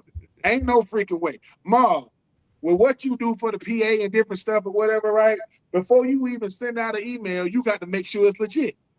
You got to make sure. Every email, everybody ain't got an email because you go, hey man, when I went to your website, ain't nothing popping up. I can't do this. Hey bro, get right and call me back. You ain't putting it out just, hey Marv, I played. Can we do this? Well, let me see your organization. Let me see your venue. Let me see you. It's some betting going on for you. All right, I'll get it written up for you, bro. Not, hey Marv, can we do this? And tell the guys to come through. Are you gonna have food for them? No. Well, what's the benefit of players coming through? Man, we former players. Nah, be a little more than that. And this is you, Marv, knowing how to do things. This is crazy. Hey, so if you got finesse, the managing governing party, and the FIFA, what is it gonna hurt the FIFA World Cup guy to say? He don't got to give out no money. I bet you he got his money. Steven, I bet you he got his check. Yep. You know, that's listen, I guess, man, like I say. You remember when these NFL stadiums didn't have nothing about the World Cup on these stadiums? You see why? You see why now, right? Hey, I ain't putting nothing up. Nope. We ain't advertising nothing. That blew me away. Because guess what? Jerry Jones was like, what you mean? How much you gonna give us? We're gonna give you $1 million for the World Cup. You don't give me $1 million. I'll take that Prescott 60. You know what, man? No. So if we want to put some advertising, will not happen. Not over here. You get to use it and get the hell out. Use it and leave. And clean it up before you leave. You know what? They Airbnb'd us. That's what this is. Oh my God. And you ain't get paid. They told your whole stadium, but you ain't get nothing. Hey man. And I guarantee you that the next time the World Cup come back around, no, forget that. In 2028, the Summer Olympics is coming to LA. I bet you that won't happen in LA. They're gonna be like, no. We got to get ours up front. What? With this traffic? Yeah, let me get that. I mean, Marv, let me ask you, Marv, you own Mercedes-Benz. It's Marv, and the FIFA World Cup say they want to give you $1 million. $1 million? This ain't even for the. Well, this is for the city, though. This ain't even for the stadium itself. This is for the city. If somebody say, Marv, how much you get for them using your stadium? Don't worry about it. Undisclosed. They gave you $1 million.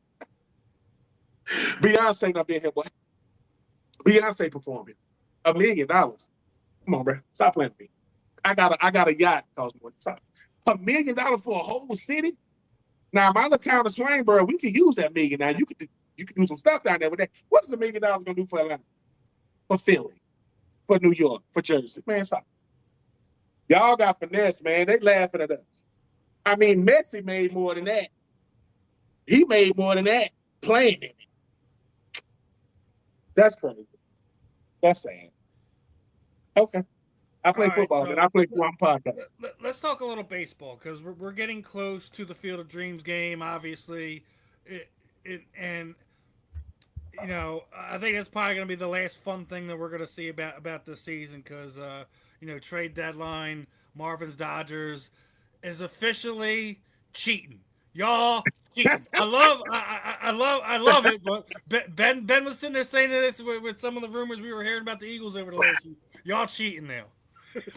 The Dodgers are the new Yankees, man. Well, I mean, look. I know you don't. I know you don't want to hear it. I know you don't want to hear it, Ben. But they officially have a better rotation than the Smoltz, Glavine.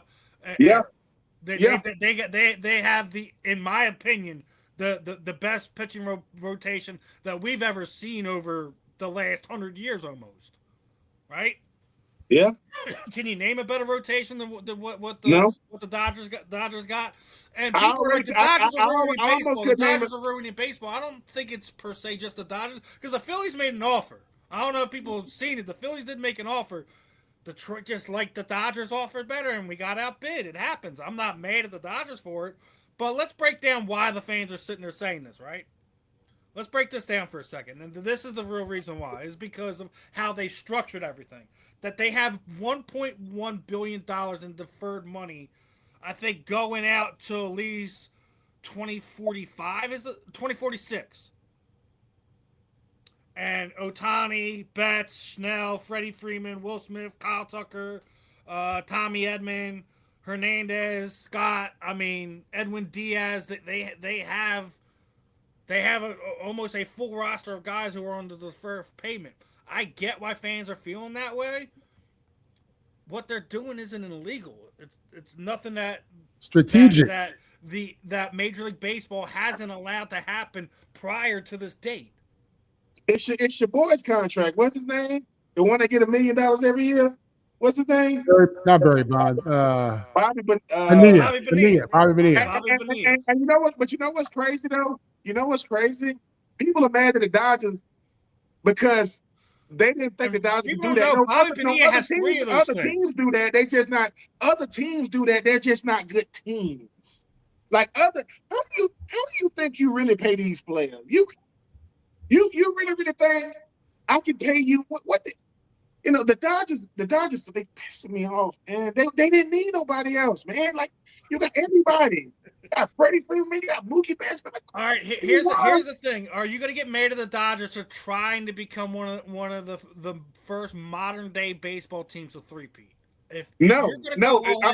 There's potentially a strike next year. I'm not mad at them. I'm not mad at them. It's just I don't. The one little I don't like it when these plans be working for real, man. Like when the Dodgers, I'm for real, man. Like what the Dodgers are doing, the Dodgers baseball is one of those games where you make yourself so attractive and you get a superstar that is the team that he's on don't want to pay him. Because usually a superstar is on a bad team. And they don't want to pay him what he's worth. So they'll let whoever come get him. Because bad teams in baseball, they're gonna be bad. They not rising from the ashes anytime soon. But the thing about the Dodgers is the Dodgers didn't need no hit. I mean, look, Freddie Freeman, I'm gonna never get over that. He wanted to be a Brave. I got to deal with it. When Ohtani went to the Dodgers, what the? I'm still. Y'all got Ohtani? What? Like they didn't need nobody. They winning without him. The Dodgers are so good. Ohtani is on he's on IR. And it don't even matter. I'm sick of them, man. The Dodgers they nice, man. And go ahead, Mom. I was gonna say, man, the rich get richer. But on a side note, what I love as a Laker fan is that the ownership group of the Dodgers, who's running the Dodgers so well and then turn them into champions and know how to build a roster and know how to get around cap issue, whatever it may be, they own the Lakers too. So maybe this means, seriously, that matters. So maybe that means that they're going to run the Lakers like a well-oiled machine and we're going to see championships again. But no, man, it's great for the Dodgers. Again, I grew up in LA and New York. I'm a Dodger fan and a Yankee fan. And I think it's extraordinary, the roster they made to put together. And when Steven, talks about it rivals the Braves roster with the crew you had, that speaks volumes. You know what I'm saying? And, I'm excited as a somewhat baseball fan. I mean, like I said, I'm not the one that's going to sit there and say the Dodgers are ruining baseball. Baseball's been getting in their own way for a while, and this isn't a thing that the Dodgers had a specific thing that has ruined baseball. Baseball's been getting in their own way for a long time, and it has nothing to do with the Dodgers' recent success. Some people are even has gone the far as say the Dodgers' bankruptcy back in the early 2010s is kind of what has created this thing, because they were giving special considerations on TV contracts. That's why they have all this excess money, etc. I can't sit there and say a team that was on the verge of bankruptcy, a little bit more than 12, 13, 14 years ago, that's the reason why they're good now. You're good because you draft well. You're good because players want to play for your team, your city, your organization. um, they do. In my opinion, I think it's the Dodgers' season to lose. In my opinion, if doesn't mean that they're, despite how good they are, there isn't going to be a team that's going to match them. Bat for bat, pitcher for pitcher, etc. There are teams that could, but you gotta come up with something. I don't think the Phillies are gonna be able to do it. I feel that even with the moving things around, sending Bryce back out to the outfield, you know, getting that shortstop from San Francisco over, who delivered immediately last night. He had two RBIs in his first two hits. Granted, but I still feel that the only one that's going to beat the Dodgers now is going to beat themselves. That's the only way that they don't three-peat at this point in time. They got the pitching rotation. They got the bats. They got the utility men. Everything you need to go for a deep run, which is why they've already won two in a row. So I think the real question is, are they this generation's dynasty? If they win this third one, they are this generation's dynasty. The Chiefs fell short of it. The Eagles put an end to that, right? They have to be at this point in time if they wind up winning this season. And Yeah, they were gonna think about it. The Dodgers was picked to win it without the trade deadline, without what they've added. They was already picked to win it. And the thing about the Dodgers is, man, they play their best baseball in the freaking postseason. Them bats get hot. That freaking pitching is lights out. If you are on the pitching staff, I'm pretty sure you got to turn in a postseason roster. All of them, and with the pitch count now, Steven, you already know what is really, really good about the Dodgers. They freaking bullpen. So even when they aces, if there isn't even such thing as an ace anymore because of the pitch count, the Dodgers just make you mad, man, because they can beat you in a lot of ways. They can beat you with their bats. They can beat you with their pitching. They can beat you with their bullpen. They can beat you with their defense. They don't got a lot of flaws. They build a team where not one guy going down doesn't hurt them. And obviously, my Braves, boy, I just wish Freddie Freeman wasn't a Dodger, man. It's just, you know what I'm saying? It's like, why are we going? But like, I give credit when credit's due. The Dodgers, they do it the right way. And they're gonna keep you honest. I mean, you ain't gonna ever catch the Yankees in the World Series. There's just way too many. They in the 20s. It's crazy how many they got. And I don't even think the Dodgers number 2. I think it's like the Cardinals who got the second most. They got like 11 or 12 or something. Then I think it's like the Dodgers and the Red Sox and stuff like that. But as far as like the Yankees haven't won a World Series, I think since like 2009 or something like that, right? Yeah, when they beat the Phillies. Yep. Oh man, and the dynasty now is the Dodgers, because a lot of these kids now are looking. They say, man, the Dodgers be like, yeah, man, the Dodgers are good. They ain't going nowhere. That's the problem. These rosters. So, as far as like how they do with the money, man, they ain't doing nothing different. And guess who the Dodgers learn how to maneuver that money from? The Yankees. That's who taught them how to do it.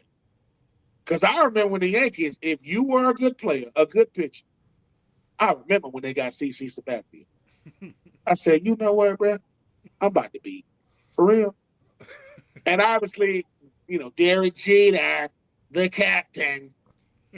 Derek Jeter get on my nerves. He's so freaking good at baseball. But nah, man, shout out to the Dodgers right now. They are the team. They are the team to beat, because it's hard to, they like the Lakers when they had Kobe and Shaq, man. You couldn't beat them. When Kobe and Shaq was in their prime, 3-peat. Wait a minute. Yeah. Phil Jackson, we did a 3-peat 3 times. That's crazy. He did it twice with the Bulls and once with the Lakers. He went from Mike and Scotty to Kobe and Shaq. Cheater. He's lucky. All right, let's talk a little football as we get down to the last 10 minutes or so. Unfortunately, we got to kick this off with some sad news, as it was announced this week that former Packer running back Amon Green reveals that he has Parkinson's disease. anyone who watched the Packers during the '90s, Mr. Green was very much a part of that. 1-2 punch him and Dorsey Levens there in Green Bay. You know, it's unfortunate part of the wear and tear and the damage that some of these players have. Hopefully, friends, family, NFLPA, NFL themselves make sure that he's got all the care he needs moving forward. Marvin, your thoughts on Amon Green's Parkinson's diagnosis? Yeah, man. I'll tell you what. I was in camp with him in 2000 up in Green Bay. Got a chance to know him a little bit. Real good dude. You hate to hear it, man. You hate to hear it. The reality is Parkinson is something that affects people all over the world. Regardless of what you do for a living or what you did. In this case, just because of how CTE's been blown up in the media and the movie and everything, you wonder how much of that is attributed to football. Just he's calling a spade, right? And it's unfortunate. One of the unfortunate stories, for a former NFL player, one of a great Packer at that. Amon Green was definitely one of the better running backs of his day, along with Dorsey Levens up in Green Bay. But you hate to hear that, for anybody, regardless of who they are. Period. Because you understand, we all saw Muhammad Ali go through it. We saw a genius, really deteriorate, and that's what that disease does, and it's unfortunate. So, man, my hearts and prayers go out to Ahmad and his family. Again, solid brother, good dude, good human being. You know, aside from being a good dude, again, was a great player. So, yeah, it's sad, man. It's sad. Ben. Yeah, I agree with what Marv said. I think sometimes when it comes to like former players, and I know that Brett Favre also got diagnosed with it as well. It makes you wish like you knew these guys just so you could send them an encouraging word. Obviously when you play in the National Football League, it's so many of us. It's many to us, but it's very few to the viewing public. It's not that many of us. And Ahman Green was a guy, that you grew up watching. I know I did. I mean, I remember him, being behind Brett Favre and the way he carried the football. But he already talked about how he uses medication and a clean diet and different things to keep himself like as healthy as he can. And I know that a lot of former players, they don't want to tell the world, not because they don't want the world to know. They don't want you to treat them like what they've been diagnosed with. They still want you to see them as, who they are. But we definitely wishing him the best. I know he's gonna do all he can to fight it. And but listen, Parkinson's happens to everyday people. So being a former athlete, you're not exempt. And maybe we definitely could speed up the process with what we chose to do. But I know I speak for Marv. I do not have one regret, man. Not one. Because football was the thrill of my freaking life, man. I got hit and I hit back. Sometimes I got up, sometimes I didn't. But no, I'm not going to blame it on the game, and I cannot speak for Amon Green or whatever. People say, hey, Ben, would you let your son play football? He plays right now. Yeah. You know what I'm saying? Football is not the reason why these things happen to us.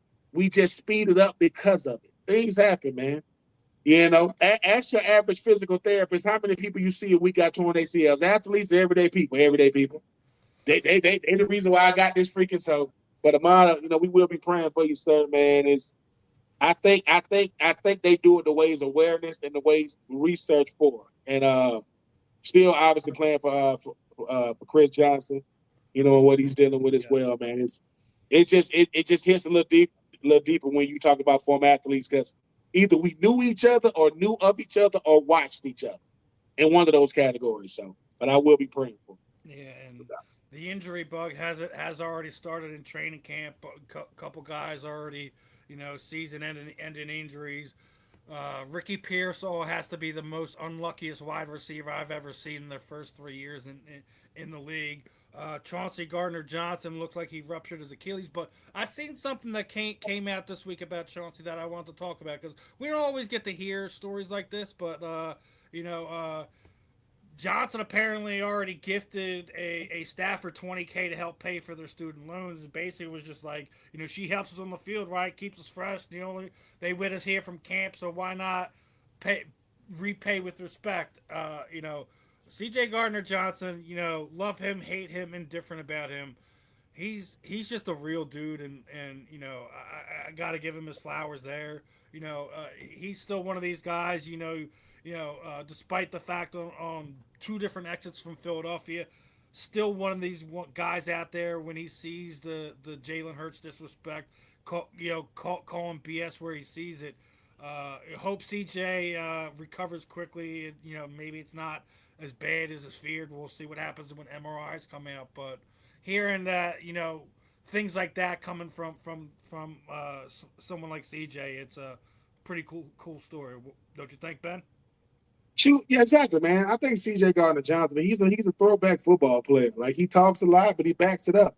And for everybody that want to know, the type of player he was, CJ Gardner Johnson played 3 years with the University of Florida. In both bowl games he played in, he was a defensive MVP. He played in 3. He was defensive MVP in 2. And if you want to know his track record since he's been in the NFL, since he left the New Orleans Saints, he's played in not 1, not 2, but 3 NFC Championship games. 2 with the Eagles, 2 Super Bowls, and 1 with the Triumph, and 1 with the Lions. So the boy can play football. But what he did for that staff member, that's who he is, right? You know how many other players on the play for Buffalo make way more than CJ? Hey, man, he said, put it in my phone, man. He said that's the least I could do for you. So say what you want about CJ, man. I think he left the Eagles the right way. I think going on the Pivot podcast, he was able to tell those players what he meant to them. But CJ Gardner Johnson, man, is the type of player you want to play with because he's going to hold you accountable. He's going to smack you. He's going to hold you accountable out there because when you talk, you got to back it up. But I'm happy that it's not season ending for him. I think he's really taking a liking to Bills Nation, which I don't think is hard to do that. To take a liking to those guys, to that fan base. But I hope he speedy recovery. And hey, man, who knows? It could be a Buffalo Bills Eagles Super Bowl or something like that crazy. I've seen crazy things happen. But no, shout out to CJ, man, and what he did for that young lady, because who knows what that's gonna do for her. When she sat down with him, if you look at that video where he said, go ahead and put in that 20,000, she's like, what? Like, yeah. What? You gonna do that? Yeah, I'm doing it. Look good. You know what I'm saying? So hey, man, most of us wish we was blessed enough to be in position to just sit down on a random day and give somebody 20K and go about your day. You know what I'm saying? So shout out to CJ for that, man. It's bigger than football. Yes. And I think he's showing that. Whatever opinion you got about CJ, there's nothing he can do to sway you. But make sure you look at the whole story. As my granddaddy say, look at the whole movie. Read the whole book before you judge. Your thoughts on CJ's gifting, Marvin? Yeah, I'm just happy to see another positive story from an NFL player. I think we live in a world where people love drama and, they like to overblow things. In this case, it's a positive story. It's a human interest story. The reality is there's a tremendous amount of generosity exhibited by NFL players, professional athletes that you don't hear about, that you never hear about. You know what I'm saying? Just like in any other profession around the world, the difference with ours is, it's always done that there's drama, but you don't get that same energy for all the good that these dudes are doing. So, I'd love to see that this dude has gratitude, has a heart, and felt he had an opportunity to have real impact on somebody's life. It's a beautiful thing, and I'm happy that the world got a chance to see a little bit about who this man is. Absolutely. CJ's an awesome dude. Was lucky to meet him at a meet and greet signing here in Philadelphia when he was here his first time around. But I mentioned Ricky Pearsall, and already have a season-ending injury and all that. But that opened the door for a unique situation as Deebo Samuel is now back in San Francisco, and from what we've heard from the coaches there, he's going to have a similar role to where he was before. You're going to see him in the slot. You're going to see him in one. You're going to see him in the running back. You're going to see him in jet sweeps. You're going to see that San Francisco offense that we've seen in 2023. Do you think they're in a better position now with Deebo back in the mix in the wide receiver room with a Mike Evans, with a healthy George Kittle, with a healthy Brock Purdy, Marvin. You think San Francisco I is? think, well, I think in Go this ahead. offense, Mike Evans going to eat. That's what I think. It depends, man. Is Debo Samuel, the Samuel, from 5 years ago on the Niners, or is this an older player who I think is coming off injury or got injured this past season? Is this somebody who's going to be able to have that same explosion, that same twitch? I don't know. I got to see it first. It may just be a name signing. I don't know. I hope he can have impact. I like him as a player. I love how he plays the game. But Father Time is undefeated, right? So let me see what we get first, and then I can answer that question. But regardless, they got a hungry Mike Evans, and I think he gonna do his thing out there. So we'll see about Debo. Ben?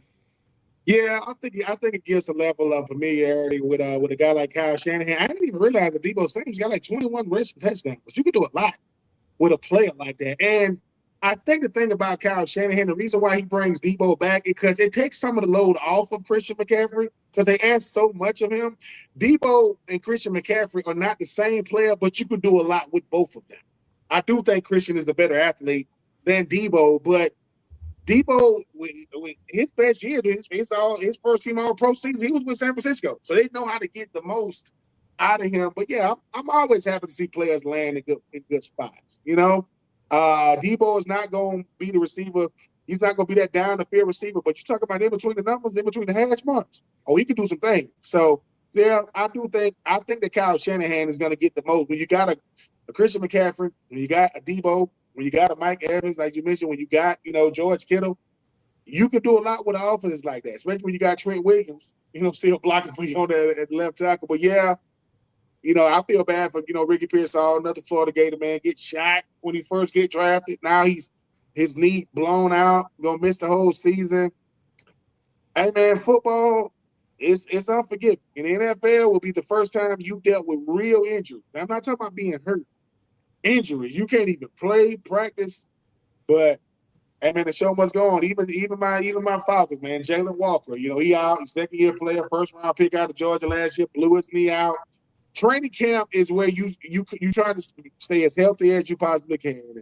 Unfortunately, more ACL, somebody tear the ACL every week in the regular season, but it's a plethora of them in training camp.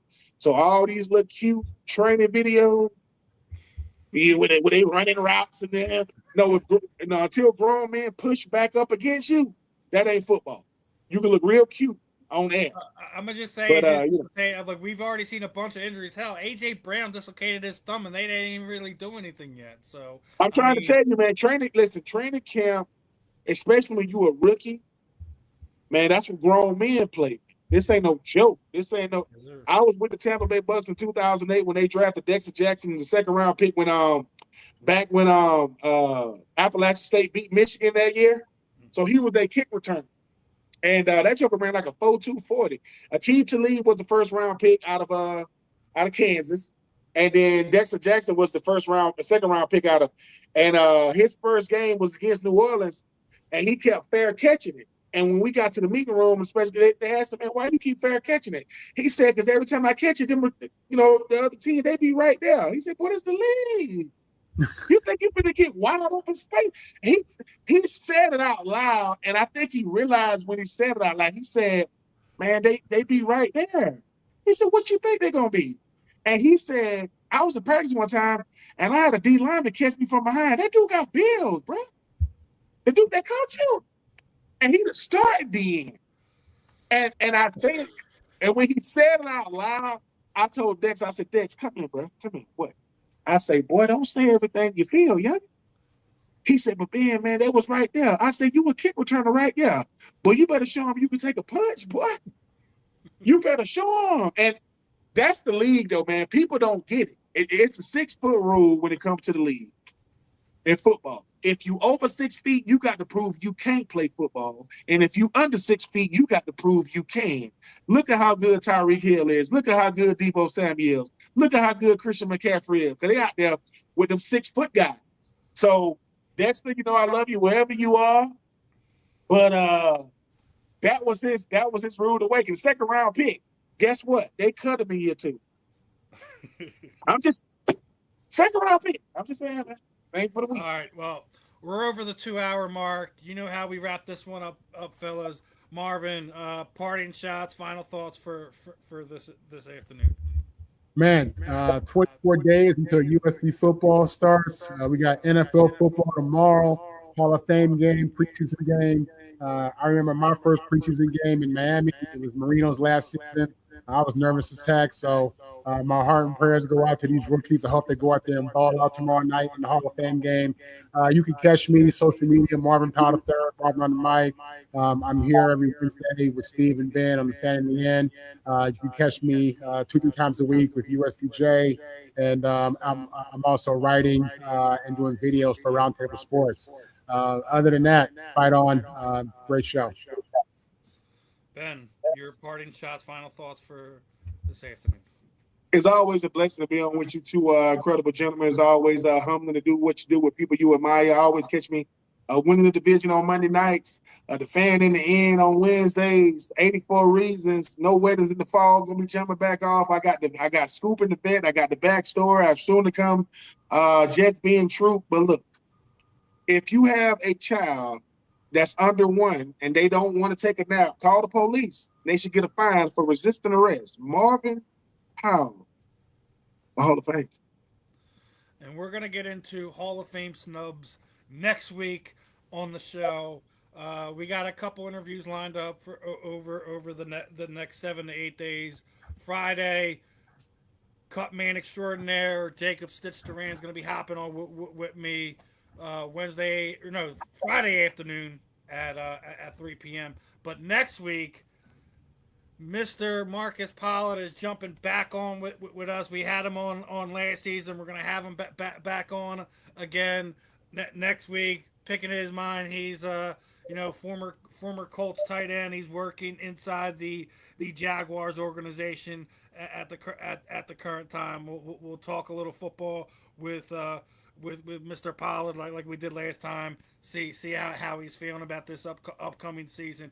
But other than that, another fun episode in the book. Make sure you guys are locked in. QR codes up in the top left-hand corner. I'm Steve. That's Marvin. That's Ben. This was another episode of The Fan in the End. We will catch you guys on the rebound.